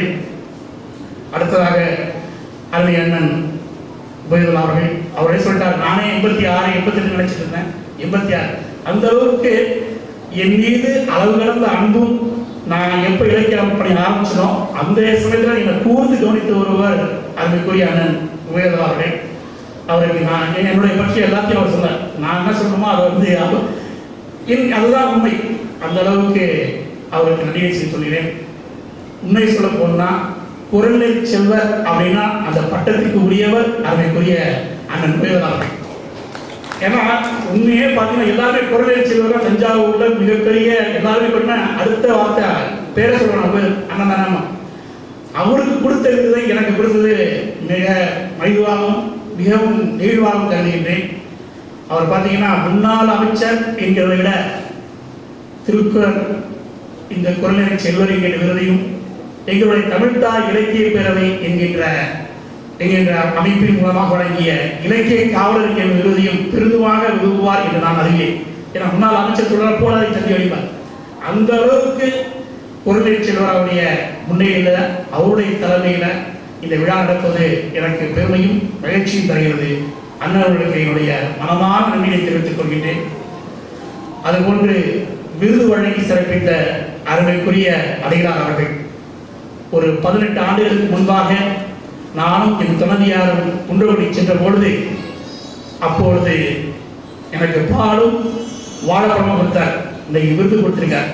பார்த்தீங்கன்னா அதெல்லாம் ஒரு இது மறக்க முடியாத நிகழ்வு. அதற்கு பிறகுலாம் அவருடைய நிகழ்வுகள் அப்படி சிறப்பு வாய்ந்த குன்றக்குடி அவர்களுடைய கையில் எனக்கு கிடைத்தது மிக மகிழ்ச்சி. இன்னும் சொல்ல போனா நான் ஈடுபாடு உள்ள ஆன்மீகம், சமுதாயம், இலக்கியம் மூன்றும் மிக சிறப்பாக அவர் ஈடுபாடு இருப்போம். அவருடைய சிகரம் அவர் அது ஆன்மீகத்திலும் சரி, சமுதாயத்திலும் சரி, அதே சமயம் இலக்கியத்திலும் சிகரமாய் விளங்கிக் கொண்டிருக்கின்ற அடிகளாருடைய கையில் நான் இந்த விருது பெறுவது எனக்கு மிகுந்த மகிழ்ச்சி தருகிறது. அவருக்கு நான் மனமார்ந்த நன்றியை தெரிவித்துக் கொள்கின்றேன். அதுபோன்று அமைதியும் ஆற்றலும் உடைய ஐயா கமால் பாட்ஷா அவர்கள், ஐயா கவிமுகள் கோபாலகிருஷ்ணனுடைய இருவரோடு நான் இந்த விருது பெறுவது எனக்கு ரெட்டிப்பு மகிழ்ச்சி அளிக்கின்றது என்று சொல்லி விருதுரைக்கு பரிந்துரை செய்த தஞ்சையில் பரிசுத்தமாக தன்னுடைய பாரம்பரிய வழியில் வருகின்ற அருமைக்குரிய அண்ணன் அந்தோணிசாமி அவர்களுக்கும், அருமை நண்பர் அண்ணன் அருமைக்குரிய மாரம்மன் அவர்களுக்கும், எங்கள் குடும்பத்தின் மீது அளவிடந்து அன்பு வைத்திருக்கின்ற புலவர் கந்தசாமி அண்ணன் அவர்களுக்கும், புலவர் கோபாலகிருஷ்ணன் அவர்களுக்கும், ஐயா சோமசுந்தரம் அவர்களுக்கும், ஐயா சண்முகசுந்தரம் அவர்களுக்கும், மற்றும் நண்பர் ஐயா பிச்சமுத்து அவர்களுக்கும் மற்றும் சந்திரவரி போன்றவர்களுக்கெல்லாம் நான் இந்த நேரத்தில் நன்றியை தெரிவித்துக் கொள்கின்றேன். இந்த வேருக்கு, இந்த விருதுக்கு இந்த வேறாக விளங்கிக் கொண்டிருக்கின்ற என்னுடைய நிறைய நண்பர்கள் இங்கு வந்திருக்கிறார்கள். அவர்களையெல்லாம் நான் எப்பொழுதும் நன்றி வருவேன். இப்போயும் என்னுடைய எல்லா வெற்றிக்கும் காரணம் என்னுடைய நண்பர்கள் தான், நான் மட்டுமே அல்ல. முழுக்க வருகின்றிருக்கிறார்கள். அவர்களுக்கெல்லாம் நான் இந்த நேரத்தில் நன்றியை தெரிவித்துக் கொள்கின்றேன். குறிப்பாக என்னுடைய குடும்பத்தினர், அது என்னுடைய துணைவியாக இருக்கட்டும், என்னுடைய மைத்தினராக இருக்கட்டும். ஏன்னா பார்த்தீங்கன்னா அழகாக சொன்னாங்க, ரொம்ப அருமையாக சொன்னாங்க, ரொம்ப கரெக்டாக எழுப்பினாங்க. எங்கள் அப்பாவுடைய ஒப்பிட்டு எங்களுடைய ஐத்தனம் நீதேசர் அவர்கள் சொன்னார்கள். ஆனால் உண்மையும் கூட எங்கள் தந்தைக்கு பிறகு எங்களுடைய குடும்பத்தை வழிநடத்துகின்ற நீதியரசர்கள் வருகிறார்கள். அவருக்கும் இந்த நேரத்தில் நான் நன்றியை தெரிவித்துக் கொள்கின்றேன். என்னுடைய எல்லா வெற்றிகளுக்கும் துணையாருக்கின்ற நண்பர்கள் இடைவருக்கும் நன்றியை தெரிவித்துக் கொண்டு, உறவினர்கள் நண்பர்கள் அனைவருக்கும் நன்றியை தெரிவித்துக் கொள்கின்றேன்.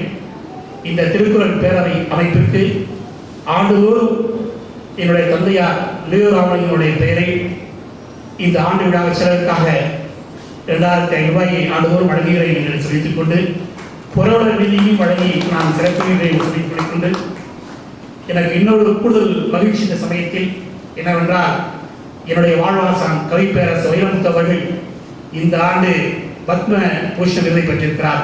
அந்த சமயத்தில் நானும் விருது பெற்றேன் என்பது எனக்கு ஒரு மகிழ்ச்சியை தெரியக்கூடியது. அவருக்கும் என்னுடைய நன்றியை தெரிவிக்கொண்டு, இந்த விருது பெற்ற நாளிலிருந்து நான் என்னுடைய தொழில் ரீதியாக சதுரடி ஏக்கர் என்கின்ற கணக்கில் இருக்கிறாலும் நாள்தோறும் எப்படியாச்சும் இந்த ஆன்மீகம், சமூகம், இலக்கியத்திற்கு தொண்டாற்றுவேன் என்கின்ற உத்தரவாதத்தை மட்டும் சொல்லி விடைபெறுகின்றேன். நன்றி, வணக்கம். அடுத்ததாக குருநெறி செல்வர் விருது பெற்ற கவிமுகில் கோபாலகிருஷ்ணன் அவர்கள் ஏற்புரை வழங்குவார்கள்.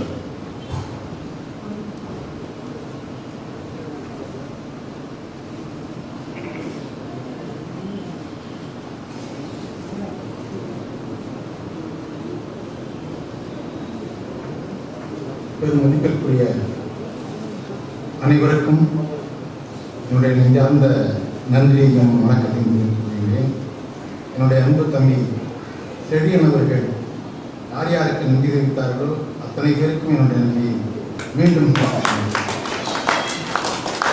தம்பி செழியன் அவர்களும் நானும் வீட்டிலே குடியிருந்தோம். நான் ஓய்வு பெறுவதற்கு முன்பு என்னுடைய 17வது வயதிலே முதல் கவிதையை பாரதிதாசன் அவர்களுடைய புதுவை மலசேரியிலே எழுதினேன். பிறகு அரசு பணிக்கு வந்த பிறகு 30 ஆண்டு காலம் நான் எந்த இலக்கிய பணியும் செய்யாமல் ஒதுங்கியிருந்தேன். அதன் பிறகு தஞ்சையிலே காலம் சென்ற எஸ்.ஏ. அமீர் அவர்களோடு இணைந்து தமிழ் இசை சங்கம் என்று ஒரு 15 ஆண்டு காலம் இசை விழா நடத்தி வந்தேன். அப்பொழுது கலைமாமணி ஜானகி சுப்பிரமணியம் அவர்கள் எனக்கு அறிமுகமானார்கள். அவர்கள்தான் என்னை அழைத்து வந்து திருக்குறள் பேரவையிலே இணைத்தார்கள். இந்த திருக்குறள் பேரவைக்கு வந்த பிறகுதான் நான் நாட்டிய நாடகங்களை எழுதத் தொடங்கினேன். அதற்கு முதல் காரணமாக இருப்பவர் இருக்கப் போகின்றவர் என் அன்பு சகோதரி கலைமாமணி ஜானகி சுப்பிரமணியம் அவர்கள் தான். எத்தனை விருதுகள் வழங்கினாலும் அத்தனை விருதுகளும் இந்த திருக்குறள் பேரவைக்கே அர்ப்பணம், இந்த திருக்குறள் பேரவைக்கே சொந்தம். எனக்கு பல்வேறு விருதுகள் கிடைத்திருந்தாலும் நான் பயன்படுத்துவது திருக்குறள் பேரவை குறளடிகளார் அவர்கள் வழங்கிய கவிமுகில் என்ற விதைத்தான் இன்றளவும் நான் பயன்படுத்தி வருகின்றேன். என்னுடைய பெயரோடு அதைத்தான் இணைத்திருக்கின்றேன். எனவே மீண்டும் மீண்டும் உங்கள் அனைவருக்கும் சொல்லி நான் விடைபெறுவது, என்னை இந்த அளவுக்கு உயர்த்தி, இன்னும் சொல்லப்போனால் இன்றைய தினம் அமெரிக்காவில் நான் எழுதிய மாவீரன் வீரன் சின்னமலை என்ற நாட்டிய நாடகம் யூடியூப் மூலமாக வெளிநடப்பப்பட்டு வருகின்றது. அது ஜூலை மாதம் 3ஆம் தேதி 3/7/7 அதாவது அமெரிக்காவின் விடுதலை நன்னாளில் நேரடியாக மேடை நிகழ்த்தப்பட இருக்கின்றது என்ற நல்ல செய்தியும் சொல்லி, இந்த வாய்ப்பிற்கெல்லாம் மூல காரணமாக விளங்கி வருகின்ற திருக்குறள் பேரவைக்கு என்னுடைய புகழ் பெருமையை பாராட்டு அனைத்தையும் உரிமையாக்கி விடைபெறுகிறேன். நன்றி.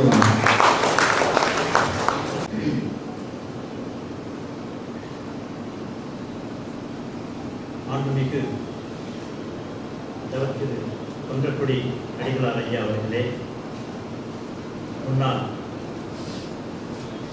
தமிழக அரசின் அமைச்சர் திரு ஃபைதுல்லா அவர்களே மற்றும் மாரவர்மன் அவர்களே, இங்கே விருது பெற்றிருக்கும் எனது சகோதரர்களே,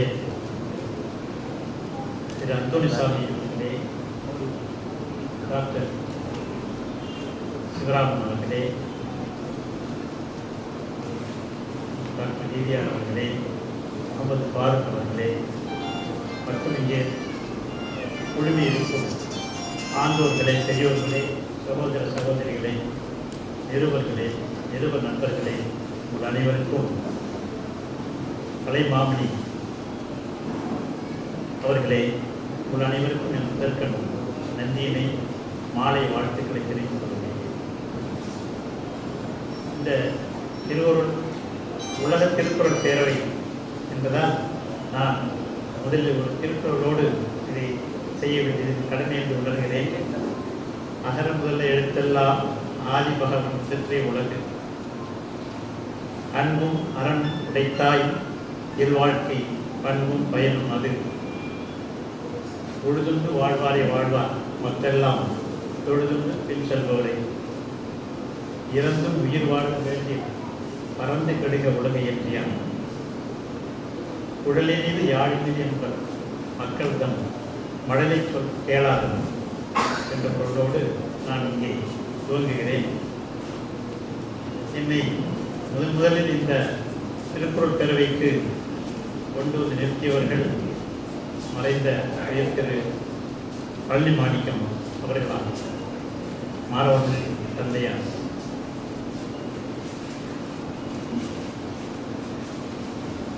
ஆயிரத்தி 1981 என்று எண்ணுகிறேன். தஞ்சை தெற்கு ரோட்டரி சங்கத்தின் தலைவனாக இருந்த பொழுது ஒரு பெரியவர் வந்து என்னை அணுகினார். எங்கள் ஊரில் ஒரு மெடிக்கல் செக்அப் கேம்ப் அமைக்க வேண்டும், அதற்கு உங்கள் ரோட்டரி சங்கத்தின் மூலமாக எங்களுக்கு உதவ வேண்டும் என்று சொன்னார்கள். நானும் அதற்கு சம்மதித்தேன். அதன் பிரகாரம் அப்பொழுது உள்ள மருத்துவக் கல்லூரி டீன் அவர்களிடம் அணுகி அங்கிருந்து ஒரு 10-15 மருத்துவ நிபுணர்களை அழைத்துக் கொண்டு எங்கள் ரோட்டரி சங்க மெம்பர்களோடு நான் அந்த கிராமத்திற்கு நாங்கள் சென்றோம். அப்பொழுதுதான் யூனிசெஃபிலிருந்து அன்பளிப்பாக வந்த ஒரு மெடிக்கல் வேன், அதை எடுத்துக்கொண்டு அந்த கிராமத்திற்கு நாங்கள் சென்றோம். அங்கே அந்த கிராமத்திற்கு சென்ற பொழுது அது ஒரு திருவிழா கோலம் போல இருந்தது. அங்கே ஒருவர் மட்டும் ஆடி ஓடிக்கொண்டிருந்தார், சிறுபிள்ளை போல. அங்கே எங்களை வரவேற்பும் அன்று நடந்த நிகழ்வுகளும் இன்றும் என் மனதை விட்டு அகலவில்லை. அது யார் தெரியுமா? அதுதான் பொதுநலத் தொண்டர் மறைந்த திரு பழனிமாணிக்கம் அவர்கள், நமது மாணவர்கள் தந்தையார் அவர்கள். இப்படி தன்னை பொது வாழ்விற்காக அர்ப்பணித்தவர்கள். அவர்களிலேயே என்ற குறை எனக்கு இன்று இருக்கிறது. இருந்தாலும் இறைவன் அவர்களுக்கு எல்லாம் அவர்களையும் கொடுக்கட்டும், அவர்கள் குடும்பத்தாருக்கு நிறைவு செய்யும். இப்பொழுது இந்த விருதுகளை வழங்கியிருக்கின்றீர்கள். இந்த மகா சபையின் மூலமாக நாங்கள் கௌரவப்பட்டிருக்கிறோம். இதற்கு நான் எப்படி நன்றி சொல்வது என்று தெரியவில்லை. இருந்தாலும் நன்றி என்று சொல்லிக் கொள்கிறேன். எங்களின் சார்பாக உங்களை நாங்கள் நன்றி செலுத்துகிறோம். அது மட்டுமல்ல, இன்று முதல் ஒரு புது வாழ்க்கை துவங்கும் என்றே எண்ணுகிறேன். இதுவரை நடந்தவை எப்படி இருந்தாலும் இனி நடக்க வேண்டியது என்ன, திருக்குறள் பேரவை என்ன சொல்லுகிறது என்பதை கேட்டு அறிந்து நாங்கள் செயல்பட வேண்டிய நிலையில் இருக்கின்றோம். அதுபோல உங்களின் எதிர்பார்ப்புகளுக்கு நாங்கள் நிச்சயம் அடிபணிவோம் என்று சொல்லி முடிக்கின்றேன். நன்றி கூறுகிறேன். அதோடு சோம்பேறி என்பவன் 2 முட்களும் இல்லாத கடிகாரம், அது நின்றாலும் ஓடினாலும் பயனில்லை. ஒரு பத்திரிகையை படித்தேன். ஏதும் புரியாத போது வாழ்க்கை தொடங்குகிறது, எல்லாம் புரியும் போது வாழ்க்கை முடிவடைகிறது. வாழ்க்கை வாழ்வதற்கே என்று சொல்லி எல்லோருக்கும் மீண்டும் நன்றியை கூறி விடைவர்கள். நன்றி, வணக்கம்.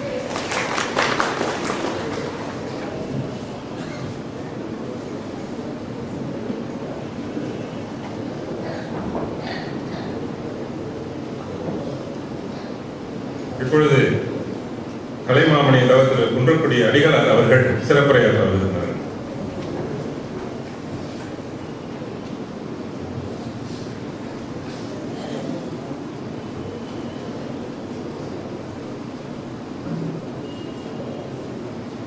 உலக திருக்குறள் பேரவை தஞ்சை மாவட்டம் 40ஆம் ஆண்டு திருக்குறள் விழாவை நடத்தி கொண்டிருக்கிற இனிய வேளையில் விழா தலைமையேற்றிருக்கிற உலக திருக்குறள் பேரவையின் மாநில துணைத் தலைவர் குறள்நெறி செல்வர் பாரிவேல், பாராட்டுதலுக்கும் பேரன்புக்கும் உரிய முன்னாள் அமைச்சர் பெருந்தகை சீனாமி உபயதுல்லா அவர்களே, மிகச் சிறப்பாக இங்கே வருகை புரிந்து இந்த விழாவிற்கு தனிச்சிறப்பை ஏற்படுத்தி இருக்கிற பெரும் போற்றுதலுக்குரிய நீதி அரசர் ஐயா நாகமுத்து அவர்களே, திரு சொக்கலிங்க சுவாமிகள் அவர்களே, மிகச் சிறப்பாக இன்றைக்கு பாராட்டு பெற்றிருக்கிற குறள்நெறி செம்மல் விருது பெற்றிருக்கிற ஹாஜியர் கமால் பாட்சா அவர்களே, குறள்நெறி செல்வர் விருது பெற்றிருக்கிற கவிஞர்கள் நா கோபாலகிருஷ்ணன் அவர்களே, குறள்நெறி செல்வம் விருது பெற்றிருக்கிற பேரன்புக்குரிய வெற்றி தமிழர் பேரவையின் மாநில துணை பொதுச் செயலாளர் இரா செழியன் அவர்களே,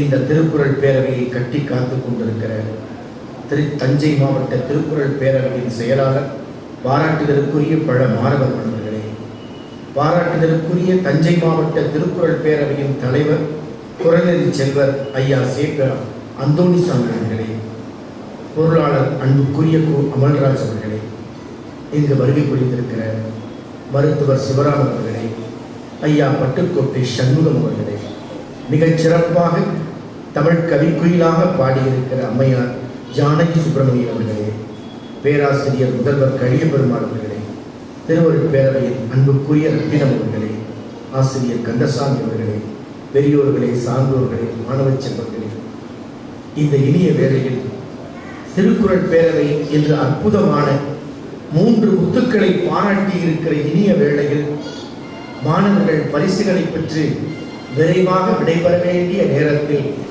நானும் நீண்ட நேரம் அவர்களை மறுத்தாமல் சில வார்த்தைகள் உரையாடி விடைபெறுவதில் மகிழ்ச்சியும் மனநிறைவும்.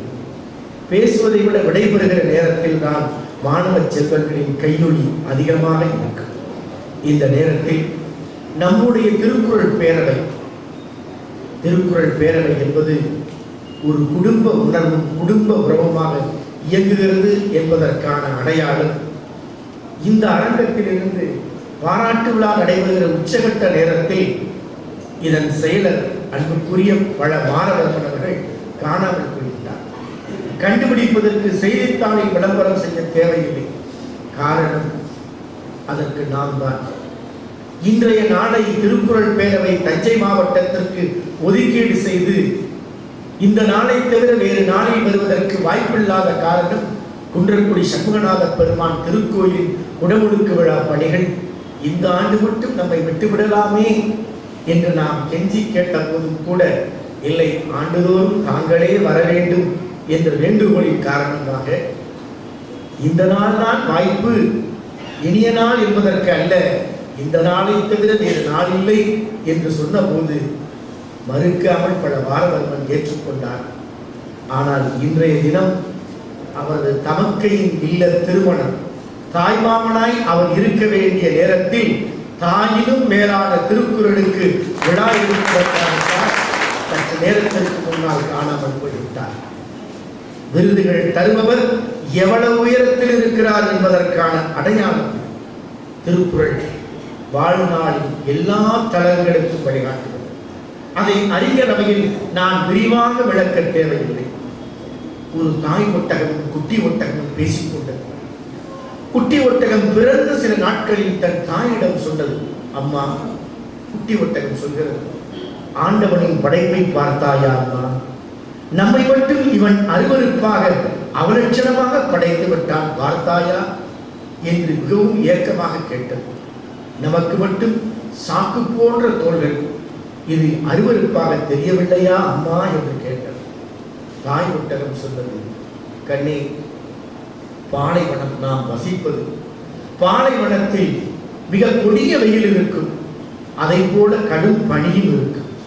இரண்டையும் எதிர்கொள்வதற்காகத்தான் இயற்கையும் ஆண்டவனும் நமக்கு இந்த முரடான தோளை படைத்திருக்கிறார் என்று தாய் ஒட்டகம் சொன்னது. குட்டி ஒட்டகம் விடவில்லை, நமக்கு மட்டும் ஏனம்மா தட்டை போன்ற அகன்ற வாயும் தட்டை போன்ற பற்களும். தாய் ஒட்டகம் சொன்னது, பாலைவனத்தில் நமக்கு கிடைக்கிற உணவு வெறும் முச்செடிகள் தான். அந்த முச்செடிகளை நாம் வென்று தின்பதற்குத்தான் இந்த தட்டை போன்ற பற்கள் நமக்கு தேவைப்படுகிறது. இதுவும் கடவுளின் கருணைதான் கண்ணே என்று தாய் ஒட்டகம் சொன்னது. குட்டி ஒட்டகம் விடவில்லை, நமக்கு மட்டும் ஏனம்மா குச்சி போன்ற உயரமான கால்கள், இது அழகாய் இல்லையே. தாய் ஒட்டகம் சொன்னது, பாலைவனத்தின் புதைமணலில் நாம் வேகமாக பயணிப்பதற்குத்தான் கண்ணே இந்த குச்சி போன்ற உயரமான கால்கள். குட்டி ஒட்டகம் இப்போது தாய் ஒட்டகத்திடம் கேட்டது, எல்லாம் சரிதான் அம்மா, சாக்கு போன்ற தோளும் தட்டை போன்ற பற்களும் குச்சி போன்ற கால்களும் நாம் பாலைவனத்தில் இருந்தால் பயன்படும். நாம் வாழ்வதோ ஒரு மிருக காட்சி சாலையின் கூண்டுக்குள்ளே தானே அம்மா, இவையெல்லாம் இதற்கு பயன்படும் என்று கேட்டது. தாய் ஒட்டகம் மௌனத்தை தான் பதிலாய் தந்தது. அப்படித்தான் திருக்குறளை மனித குலத்திற்கு தந்த பிறகு திருக்குறள் என்ற மனித குலத்தின் அறநெறி வழிகாட்டியை எடுத்துக்கொண்டு மனித குலம் பயணிக்காத பாதையை விடுத்துவிட்டு மாற்றுப்பாதையில் பயணித்துக் கொண்டிருக்கிறது. அந்த நிலையில்தான் இளைய தலைமுறைக்கு இந்த குறள் நெறியை ஊட்டுவதற்குத்தான் தஞ்சை திருக்குறள் பேரவை இளம் மாணவ செல்வங்களுக்கும் குறள் நெறியை எடுத்துச் செல்கிறது. வாழ்ந்து வழிகாட்டிக் கொண்டிருக்கிற தலைமுறையையும் பாராட்டிக் கொண்டிருக்கிறது. அதனால்தான் இங்கே தமிழால் திருக்குறளால் மிகச்சிறந்த தொண்டை செய்த சான்றோர்களுக்கு பாராட்டு நடைபெறுகிறது. திருவள்ளுவர் அருமையாக சொல்வார், எதையும் நெகிழ்ந்து மகிழ்ந்து கனிந்து சொல்கிறவர், ஆணையிட்டு சொல்கிற இடம், உரத்து சொல்கிற இடம், அது ஒரு அரசின் ஆணையாக இல்லாமல் ஆண்டவனின் ஆணையாகவும் இல்லாமல் மனித குலம் உயர வேண்டும் என்பதற்கான மனிதநேயத்தோடு இட்ட உரத்த சிந்தனையின் ஆணை, ஒரு தெளிந்த தீர்க்க தரிசனத்தின் சிந்தனையில் விளைந்த ஆணையம். மனித குலமே, எல்லா ஐயங்களையும் விட்டு நீ விடைபெற வேண்டும் என்றால் அதற்கு ஒரே வழி கற்க கற்க என்று சொல்வார். அதைத்தான் ஆங்கிலத்தில் சொல்வார்கள், knowledge is past, intelligence is present. அறிவு என்பது கடந்த காலத்தின் சேகரிப்பு, அது ஓலைச்சுவடிகளில் இருக்கிறது, அது கணினியின் இணையதளத்தில் இருக்கிறது, வடிவங்களில் மாறுபட்டு அறிவு குவியல் குவிந்து கிடக்கிறது. அது கடந்த காலத்தின் சேமிப்பு. எப்படி வாழ்க்கை புரிகிற போது வாழ்க்கை முடிந்து விட்டது என்று கமால் பாட்சா அவர்கள் சொன்னார்கள், அதை போல கடந்த கால தலைமுறை வேர்வை சிந்தி ரத்தம் சிந்தி சேர்த்து வைத்த அறிவு குவியல் வேறு. ஆனால் அந்த அறிவு குவியலோடு நம் வாழ்க்கை பாதையில் நாம் பயணித்து வெற்றி பெற்றுவிட முடியுமா? அறிவை நீ தேடிக்கொள்ளலாம், தகவல்களாக பெற்றுக்கொள்ளலாம். ஆனால் தகவல்களாக பெறப்பட்ட அறிவு வாழ்க்கையில் உனக்கு வெளிச்சம் காட்ட வேண்டும் என்றால், நடக்கிற பாதையில் முள் கிடந்தால் விலகிச் செல்ல வேண்டும் என்ற அறிவை ஊட்டுவதுதான் புத்திசாலித்தனம். அந்த புத்திசாலித்தனத்தை கற்பதற்கும் குறள் நெறி வழிகாட்டுகிறது. அந்த நிலையில்தான் நிறைய நம் வாழ்க்கையில் புத்தகங்களை படிப்பதை விட மனித புத்தகங்களாய் வாழ்ந்து காட்டிய மனிதர்களை படிக்க வேண்டிய தலைமுறை இன்று தேவைப்படுகிறது. ஒரு மனிதன் வாழ்நாள் முழுவதும் தோல்வியை சந்தித்தான். வாழ்க்கையின் நீண்ட நெடிய பகுதியில் தோல்விதான் அவனுக்கு. குடும்பத்தை காப்பாற்றுவதற்காக 1116ஆம் ஆண்டில் குடும்பத்தை காப்பாற்ற சிறுவனாக உழைக்கத் தொடங்குகிறான். அவன் உழைக்கத் தொடங்கிய சில நாட்களிலேயே பெற்ற தாய் மரணம் அடைந்து விடுகிறான். தொழிலில் தோல்வி, சட்டசபை தேர்தலில் தோல்வி, பணி பறிக்கப்படுகிறது. தன் நண்பர்களிடம் பெற்ற கடனை திருப்பிச் செலுத்துவதற்காக 17 ஆண்டுகள் ஊதியமில்லாமல் உழைக்கிறான். மறுபடியும் தேர்தலில் நின்று தோற்று போகிறான். திருமணம் நிச்சயிக்கப்படுகிறது. நிச்சயிக்கப்பட்ட பெண் சில நாட்களில் இறந்து விடுகிறாள். நரம்பு தளர்ச்சியில் 6 மாதங்கள் மருத்துவமனையில் படுத்த படுக்கையாய் கிடக்கிறான். சபாநாயகர் தேர்தலில் நின்று தோற்று போகிறான். தொடர்ந்து பல தோல்விகள். எல்லா தோல்விகளையும் சந்தித்து துணை ஜனாதிபதி தேர்தலில் போட்டியிட்டு 100 ஓட்டுக்கும் குறைவாக வாக்குகளை பெற்று 3ஆம் முறையாகவும் தோற்று போகிறான். செனட் தேர்தலிலே நின்று தோற்று போகிறான்.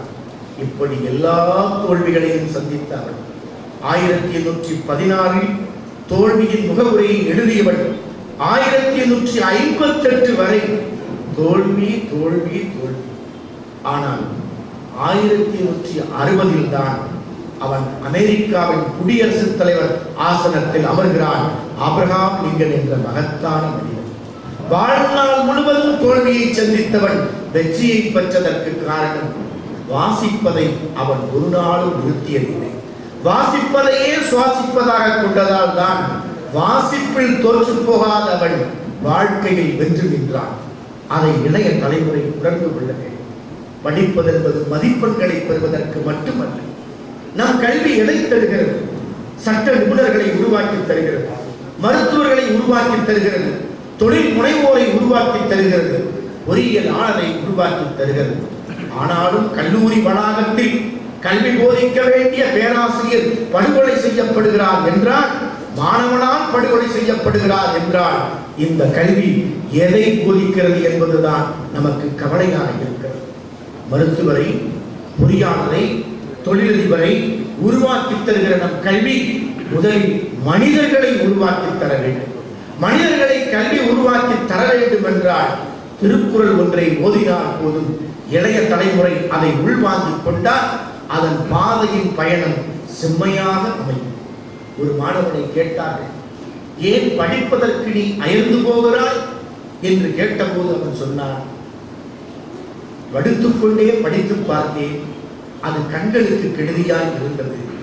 படுத்துக்கொண்டே படித்தால் கண்களுக்கு கெடுதி, நடந்து கொண்டே படித்தால் காதுகளுக்கு பாதிப்பு, சாய்ந்து கொண்டே படித்தால் கழுத்து நோகும், உட்கார்ந்து கொண்டே படித்தால் உடலுக்கு கெடுதி. எதையுமே எடுத்துக்கொள்ள கூடாது என்பதற்காகத்தான் நான் படிப்பதே இல்லை என்றான்.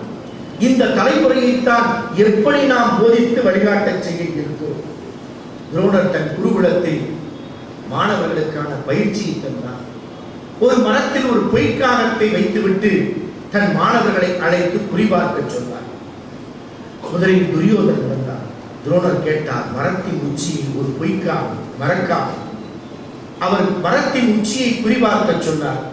துரியோதனிடம் கேட்டார், உனக்கு மரம் தெரிகிறதா? தெரிகிறது என்றார். கிளை தெரிகிறதா? தெரிகிறது என்றார். இலை தெரிகிறதா? அதுவும் தெரிகிறது என்றார். துரோணர் உடனே வில்லையும் அம்பையும் கீழே போட்டுவிட்டு வெளியே போய் என்றார். அடுத்து தர்மன் வந்தார். அவனிடமும் இதே கேள்வி, அவனிடமும் இதே பதில். வில்லையும் அம்பையும் கீழே போட்டு வெளியே போய் என்றார் துரோணர். பீமன் வந்தார். துரோணரை பார்த்து கேட்டான், எதற்கு குருநாதரே இந்த மரத்தில் இருக்கிற காகத்தை குறிபார்ப்பதற்கு வில்லும் அம்பும்? ஒரு கையால் நான் மரத்தின் வேரை பிடுங்குகிறேன், மரத்தின் உச்சியில் இருக்கிற காகத்தின் கழுத்தை திருகி உங்கள் கையில் தருகிறேன், அதற்கு எதற்கு வில்லும் அம்பும் என்று கேட்டான் பீமன். துரோணர் கோபமாக சொன்னார், நீ என் பள்ளிக்கு உதவ மாட்டாய், வெளியே போய் என்றார். அடுத்து அர்ஜுனன் வந்தான். அவனை குறிபார்க்க சொன்னான். மரம் தெரிகிறதா? தெரியவில்லை குருநாதரே என்றான். கிளை தெரிகிறதா? தெரியவில்லை குருநாதரே என்றான். இலை தெரிகிறதா? அதுவும் தெரியவில்லை என்றான். துரியோதனன் சிரித்தான். அர்ஜுனனுக்கு கண்களே தெரியாமல் போய்விட்டான். துரோணர் கோபமாக கேட்டார், உனக்கு என்னதான் தெரிகிறது என்று. அர்ஜுனன் சொன்னான், குருநாதரே அந்த மரத்தின் உச்சியில் இருக்கிற காகத்தின் கண்கள் மட்டும்தான் எனக்கு தெரிகிறது என்றான். வில்லை விடு என்றார், அம்பை விடு என்றார். தலைவேறு உடல் வேறாக காகம் கீழே விழுந்தது. இதுதான் மன ஒருமைப்பாட்டுக்குரிய பயிற்சி. ஒருமைக்கு தான் கற்ற கல்வி எளிமையும் ஏமாப்புடைத்து, கான்சன்ட்ரேஷன் ஆஃப் மைண்ட் என்று சொல்லக்கூடிய நிலைப்பாடு இன்றைக்கு இளைய தலைமுறையின் கவனத்தை திசை திருப்புவதற்கு பல வாய்கள். ஏன் நமக்கும் கூடத்தான் அரங்கத்தில் அமைதியாய் ஒரு கூட்டத்தை நடத்த விடாமல் நம் எத்தனை செல்போன்கள் சினுங்கிக் கொண்டிருக்கின்றன. சுவாமி விவேகானந்தர் அவதரித்து 150 ஆண்டுகள் உருண்டோடியதை உலக திருக்குறள் பேரவை கொண்டாடி இருக்கிறது. அமெரிக்காவின் சிகாகோ நகரில் கொலம்பஸ் அரங்கத்தில் இந்த பரதேசி பக்கிரி என்ன பேசிவிடப் போகிறான் என்று எல்லோரும் அயர்ந்திருந்த நேரத்தில் இந்தியாவின் ஆன்மீகம் இதுதான் என்று அடையாளம் காட்டிவிட்டார்கள். வாழ்நாளில் அவர் கற்றலின் வேகம், வாழ்ந்த ஆண்டுகளை விட அவர் கற்றலின் ஞானம், அந்த ஞானத்தின் பிழிவை அவர் உலகத்திற்கு வெளிப்படுத்திய அனுபவம், அவர் நூலகத்தில் நூல்களை எடுக்கிற வேகத்தில், மேடையில் நாம் இருக்கிற போது நம் அமைச்சர் பெருந்தரை எல்லா நூல்களையும் பார்த்தார். இல்லாத நூலை ஒரு தாய் குழந்தையை ஏக்கத்தோடு பார்ப்பதை போல இந்த நூல் என்னிடம் இல்லையே, வாங்க வேண்டுமே என்றார். இதையே நீங்கள் வைத்துக் கொள்ளலாமே என்ற போது, இல்லை நான் புத்தகத்தை தேடி பெற்றுக் கொள்கிறேன் என்றார். இப்படி புத்தகங்களை காதலிப்பவர்கள் சமூகத்தை உண்மையாக நேசிக்கிறவர்கள். சுவாமி விவேகானந்தர் நூலகத்தில் புத்தகங்களை எடுக்கிற வேகத்தை கண்டு கொண்டு சென்ற கனகனமான புத்தகங்களை, தலையணையாய் இருக்கிற புத்தகங்களை தலைக்கு வைத்து படுத்தால் கூட ஆக முடியாத நேரத்தை வேகமாக திரும்ப கொண்டு வந்து தருவார். நூலகர் சொன்னார், இந்த சாமியார் புத்தகங்களை படிப்பதை போல நடிக்கிறார், எடுத்த வேகத்திலேயே திரும்ப கொண்டு வருகிறார் என்று சொன்ன போது நூலகர் அப்படியே சுவாமி விவேகானந்தரை பரிசோதனை செய்தார். அந்த நூலகத்தில் நூல்களில் இருக்கக்கூடிய ஏராளமான ஐயங்களை கேட்டார். அவற்றையெல்லாம் நுணுக்கமாக சுவாமி விவேகானந்தர் பதிலாக தந்தார். நூலகர் நாணி தலைமுடிந்தார். கற்றலில் மனதை ஒருமைப்படுத்தினால் வாழ்க்கையில் வெற்றி நம் கையில். அதைத்தான் திருக்குறள் சொன்னது. நீ கற்பது மட்டுமல்ல, கற்றதன் வழியில் நீ நிற்க கற்றுக்கொள்ள வேண்டும். தேசத்தின் பிரதமராக இருந்த ஒருவர் தன்னுடைய பிரதமர் பதவிக்கு பிறகு தன் மகள் மருத்துவக் கல்லூரியில் படிக்கிறார், இந்து என்ற மாணவி.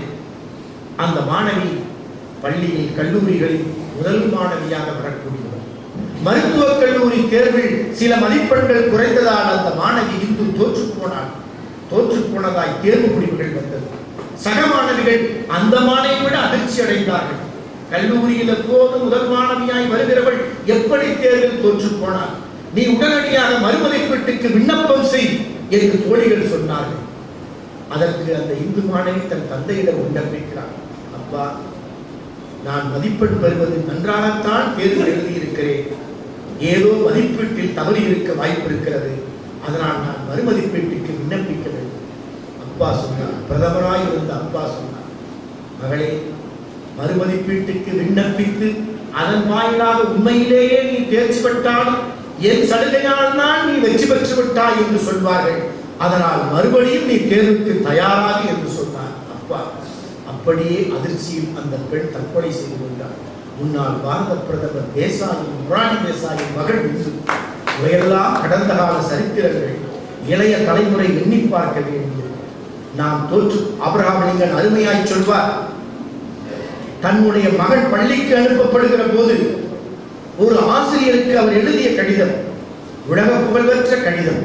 ஒரு தேசத்தின் குடியரசுத் தலைவர் அந்த தேசத்தில் பணியாற்றுகிற ஆசிரியருக்கு எழுதிய கடிதம் அல்ல, தன் மகனின் நலனில் அக்கறை உடைய ஒரு தந்தை தன் மகன் எப்படியெல்லாம் கற்பிக்கப்பட வேண்டும் என்று ஆசிரியருக்கு எழுதிய கடிதம். ஆனால் ஒருபோதும் தன்னுடைய பிள்ளையை அவர் ரெசிடென்சியல் ஸ்கூல் என்று அனுப்பவில்லை. தன் குழந்தையை தன் ஆசிரியர் எப்படி கற்றுத்தர வேண்டும் என்பதை சொல்வார். எப்போதும் நியாயமாக பெறுகிற தோல்வி மோசமாக பெறுகிற வெற்றியை விட மேலானது என்று சொன்னார். சாலையில் கிடக்கிற 100 ரூபாயை விட உழைப்பால் கிடைக்கிற 1 ரூபாய் மேலானது. என் மகன் குடியரசுத் தலைவர் மகன் என்று ஆரத்தழுவி அவனை முகர்ந்து செல்லம் கொடுத்து விடாதீர்கள்.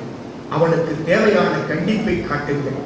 எப்படி நெருப்பில் இரும்பு வலிமை பெறுகிறதோ அப்படித்தான் ஒரு ஆசிரியரின் போதனையில் தான் என் மகன் வலிமை பெற முடியும் என்று ஒரு நீண்ட நெடிய கடிதத்தை எழுதுவார். அதைத்தான் இன்றைய தலைமுறை உணர்ந்து கொள்ள வேண்டும். உலக புகழ் அனைத்தையும் தன் உள்ளங்கையில் குவித்து வைத்த மகத்தான மாமன்னன் அலெக்சாண்டர் பெற்ற வெற்றியை கண்டு அவனே பிரமித்து நின்றது உண்டு. அவன் சமகாலத்தில் வாழ்ந்த அறிஞன் டயோஜனிஸ், அவனுக்கு பெரும் கீர்த்தி கிடைத்தது. பணமில்லாத செல்வம் இல்லாத ஒரு பரதேசியை போல் இருக்கிற ஒரு அறிவுஜீவி டயோஜனிஸுக்கு இவ்வளவு வெற்றியா? உள்ளங்கையில் எல்லா அதிகாரங்களையும் படைத்துக் கொண்ட பேரரசர் அலெக்சாண்டருக்கு உள்ளூர கொடுக்கும்.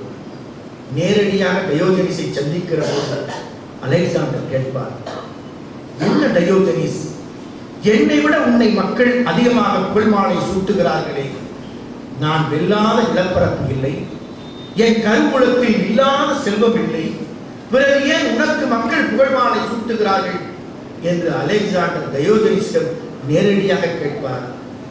டயோஜனிஸ் சொல்வார், அலெக்சாண்டர் நீ மண்ணை வென்றவன், அலெக்சாண்டர் நீ மண்ணை வென்றவன், நானும் என்னை வென்றவன், தன்னை வென்றவன் தான் தரணியாள முடியும், அதை நீ உணர்ந்து கொள் என்று சொல்வார். இதுதான் வாழ்க்கை பாடம். இதைத்தான் திருக்குறள் சொல்வது, அடக்கம் அமருள் உய்க்கும் என்றது. எவ்வளவு உயரத்தில் நாம் ஏறுகிறோமோ, சிகரத்தை தொடுகிறோமோ, சிகரத்துக்கு பின்னால் இருக்கிற பள்ளத்தை நாம் எண்ணி பார்க்க தவறி போகிறோம். நேற்று முன்தினம்தான் இங்கு பாராட்டு பெறுகிற அருமைக்கும் பாராட்டுதலுக்கும் உரிய வெற்றி செய்தவர்கள் கவிப்பேரரசு வைரமுத்துவின் கவிதைகளின் காதலர். கவிப்பேரரசு வைரமுத்து அவர்கள் மகாத்மா காந்தியடிகளை பற்றி உயிர் வரியாய் ஒற்றை வரி கவிதையை சொல்வார். நேற்று முன்தினம் காந்தியடிகளின் நினைவு தினம். நம் அருமைக்குரிய பட்டுக்கோட்டை சண்முகம் அவர்கள் வந்திருக்கிறார்கள். காந்தியத்தை காதலித்து காந்தியத்திற்காகவே வாழ்ந்து, காந்தி என்பது ஒரு மனிதன் அல்ல, ரத்தமும் சதையுமாக இந்த மண்ணிலே உலா வந்தவன் அல்ல, ஒரு எப்படி வழிநடத்தப்பட வேண்டும் என்பதற்கு வாழ்ந்து காட்டிய சத்தியத்தின் வடிவம்.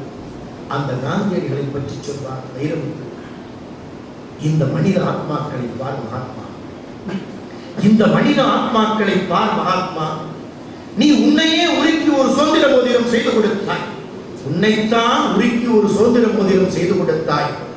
அணியும் பொழுதுதான் அறிந்து கொண்டார்கள் இவர்கள் விரல்களே இல்லாத தொழுநோயாளர்கள்.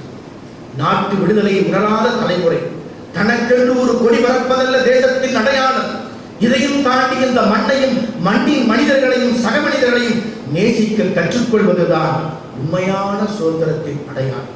அதனால் தான் காந்தி தான் பெற்ற சுதந்திர நாளை எப்படி வாழ்ந்து காட்டினார். வைஸ்ராயை சந்திக்க சிம்லா மாளிகையில் காத்திருப்பார். அந்த நேரத்தில் துப்புரவு தொழிலாளர்கள் கழிவுகளை அள்ளிக் கொண்டு போவார்கள், மனித கழிவுகள். அவர்கள் உடலுக்கும் கழிவுகள் வடிந்து கொண்டிருக்கும். இந்த காட்சியை பார்த்து காந்தியின் கண்கள் ரத்தமாகி போகும். அந்த நேரத்தில் பத்திரிகையாளர்கள் கேட்டார்கள், வைஸ்ராயை சந்திக்க வெளியே அவர் காத்திருந்த நேரத்தில், நீங்கள் இன்று இந்தியாவின் வைஸ்ராயாய் இருந்தால் என்ன செய்வீர்கள்? அப்படியே காந்தியடிகள் அந்த துப்புரவு தொழிலாளர்களை அடையாளம் காட்டி, அதோ என் தோழர்கள் செய்கிற அந்த பணியைத்தான் நான் முதலில் செய்வேன் என்றார்.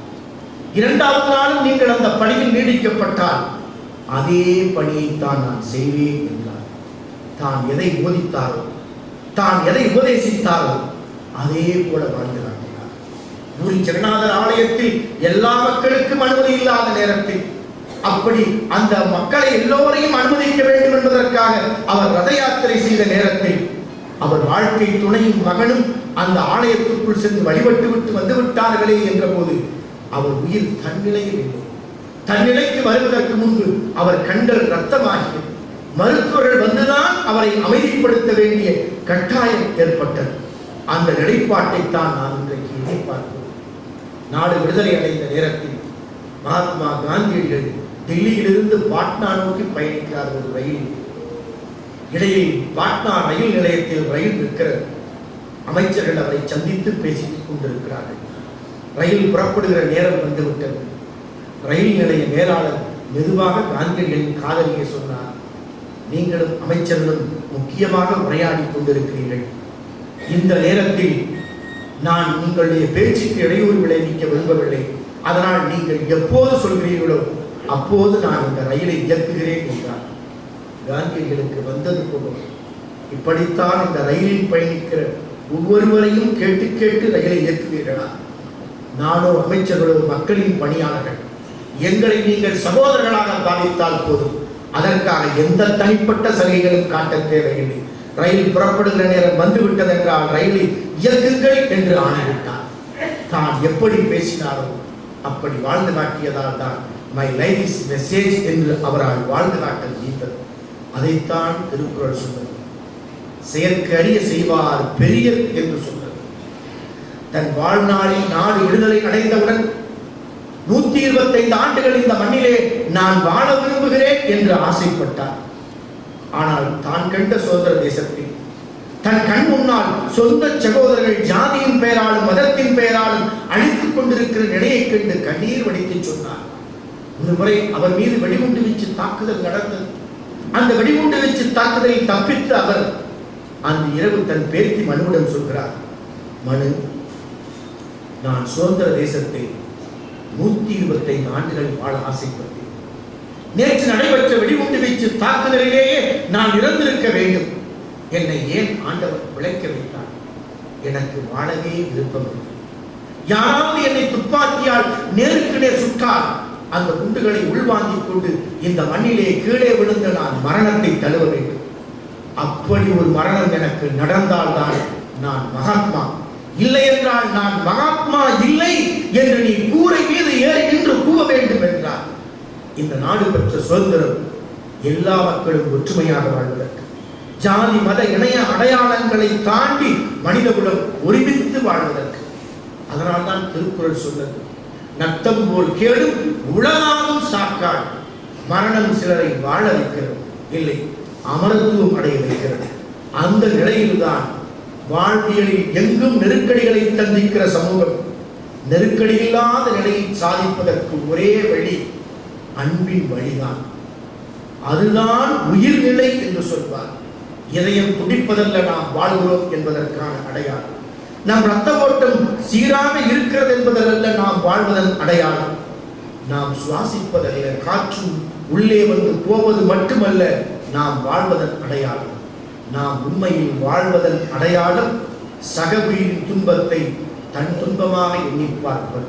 அதைத்தான் அன்பின் வழி, அது உயிர்நிலை என்றார். அந்த உயிர்நிலையை நாளும் நாளும் நாம் வளர்க்க வேண்டியவர்களாக இருக்கிறோம். இந்த சமூகத்தின் போக்கு எப்படி இருக்கிறது? ஒரு கப்பலை 2 பேர் இயக்குகிறார்கள். கேப்டன் ஒருவரும் மாலுமி ஒருவரும் சேர்ந்து ஒரு கப்பல் 3 ஆண்டுகளாக ஒரு கடலில் பயணிக்கிறது. கேப்டன் கப்பலை செலுத்துகிற நேரத்தில் மாலுமி அன்று கப்பல் நடவடிக்கைகளை குறிப்பு எழுத வேண்டும். மாலுமி கப்பலை ஓட்டினால் கேப்டன் அன்றைய கப்பலின் நடவடிக்கைகளை செயற்குறிப்பு எழுத வேண்டும். ஒரு நாள் கேப்டன் சற்று மது அருந்திவிட்டார். அன்று மாலுமி குறிப்பு எழுதுகிற போது எழுதினார், இன்று கேப்டன் குடித்துவிட்டு கப்பல் ஓட்டினார் என்று எழுதினார். கேப்டன் உடைய மாலுமியிடம் கெஞ்சினார், 3 ஆண்டுகளாக நீயும் நானும் சேர்ந்து வேலை பார்க்கிறோம். நான் ஒருபோதும் இப்படி மது அருந்தியதில்லை. ஏதோ நான் நேற்று உற்சாகத்தில் அந்த செயலை செய்துவிட்டேன். அதனால் மன்னித்து விடு. நான் குடித்துவிட்டு கப்பல் ஓட்டினேன் என்ற குறிப்பை மட்டும் எடுத்து விடு என்று கேப்டன் கெஞ்சினார். மாலுமி சொன்னார், இல்லை, நீ குடித்து கப்பல் ஓட்டியது உண்மை, குடித்துவிட்டு கப்பல் ஓட்டியது உண்மை. அந்த குறிப்பைத்தான் நான் எழுத முடியும், மாற்றி எழுத முடியாது என்று சொல்லிவிட்டார்.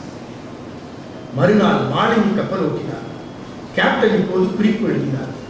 கேப்டன் இப்படி குறிப்பு எழுதுகிறார், இன்று மாலுமி குடிக்காமல் கப்பல் ஓட்டினார். இன்று மாலுமி குடிக்காமல் கப்பல் ஓட்டினார். மாலுமிக்கு அதிர்ச்சி, என்ன இப்படி எழுதுகிறார்? இன்று நான் குடிக்காமல் கப்பல் ஓட்டினால் 3 ஆண்டுகளாக நான் குடித்துவிட்டு கப்பல் ஓட்டியதாக நீ மாற்றி எழுது. கேப்டன் சொன்னார், நானும் உன்னை போல உண்மையைத்தான் எழுத முடியும். இன்று நீ குடிக்காமல் இருக்கிறாய், அதனால் நான் குடிக்காமல் கப்பல் ஓட்டினேன் என்றுதான் எழுத முடியும் என்றார். இப்படித்தான் சமூகத்தின் போக்கு. அதற்குத்தான் திருக்குறள் சொன்னது, பொய்மையும் வாய்மையிடத்தில். பொய்மை எப்போது வாய்மையிடத்தில் இடம்பெற வேண்டும்? ஒரு உயிருக்கு துன்பம் ஏற்படும் போது, ஒரு சமூகத்திற்கு நன்மையை செய்கிற போது, ஒரு உலகத்திற்கு கேடு விளைகிற போது அந்த கேட்டிலிருந்து காப்பாற்றுவதற்கு வாய்மை பேசுகிற இடத்தில் நீ பொய்மை பேச வேண்டிய நிலையில் நின்றால் அப்போது நீ பொய் பேசலாம் என்று அனுமதிக்கிறது. அந்த நிலைப்பாட்டில் தான் இன்றைய மனித உலகம் என்ன சொல்றது? எப்படி இருக்கிறாய் என்று யாரையாவது கேட்டால் ஏதோ இருக்கிறேன். எப்படி இருக்கிறாய் என்று யாரையாவது கேட்டால் ஏதோ பிழைக்கிறேன். இருத்தலும் பிழைத்தலுமா வாழ்க்கை? நம்மில் பலர் வாக்காளர் அடையாள அட்டை கிடைத்துவிட்டால், நம் வீட்டுக்கு ஒரு அஞ்சலக முகவரி கிடைத்துவிட்டால், இல்லை நமக்கு ஒரு இணையதளத்தின் முகவரி கிடைத்துவிட்டால் நாம் வாழ்கிறோம் என்ற பட்டியலில் இருப்பதாக நம்புகிறோம். இது மட்டும் நாம் வாழ்கிறோம் என்ற பட்டியலில் நம்மை இடம்பெற செய்துவிட முடியுமா? நாம் எப்போது வாழ்கிறோம்? எப்போதெல்லாம் சக மனிதனின் துன்பத்திற்காகவும் சக மனிதனின் இன்பத்திற்காகவும் சிரிக்கவும் அழகும் நாம் கற்றுக்கொள்கிறோமோ அப்போதுதான் நாம் வாழ்கிறோம் என்ற பட்டியலில் இடம்பெற முடியும். சர்வைவல் எக்ஸிஸ்டன்ஸ் லீவ் என்று சொல்வார்கள். வாழ்கிறேன் என்று துணிந்து சொல்ல வேண்டும். அதைத்தான் மையத்துள் வாழ்வாங்கு வாழ்ந்து காட்டு என்று திருக்குறள் சொல்கிறது. அதைத்தான் திருமுறை சொல்கிறது. மண்ணில் நல்ல வண்ணம் வாழலாம். வாழ்வதற்கு தேவை மாட மாளிகைகள் அல்ல, கூட கோபுரங்கள் அல்ல, வங்கியின் மூலதனம் அல்ல, இதயத்தில் நல்ல எண்ணம் வேண்டும். நான் வாழ்ந்தால் போதாது, நாம் வாழ வேண்டும் என்று நினைக்க வேண்டும். நான் மறைந்து நாம் மலர்கிற போதுதான் சமூகத்தின் குற்றங்கள் மறையும். அந்த நிலையை இன்றைக்கு வளர்க்க வேண்டும். குறிப்பாக சொன்னால், சட்டத்தின் வழியை நாம் குற்றங்கள் குறைவதற்கு அச்சத்தின் வழியில் அந்த வாய்ப்புகள் ஏற்படும். சட்டத்தின் வழியில் குற்றங்கள் குறைகிற போது அச்சத்தின் வழியில் குற்றங்கள் குறைகிற சமூகம் ஏற்படும். ஆனால் அதையே அறநெறி கருத்துக்களை ஆழ் மனதில் இளம் தலைமுறையிலும் விதைத்து விட்டார்.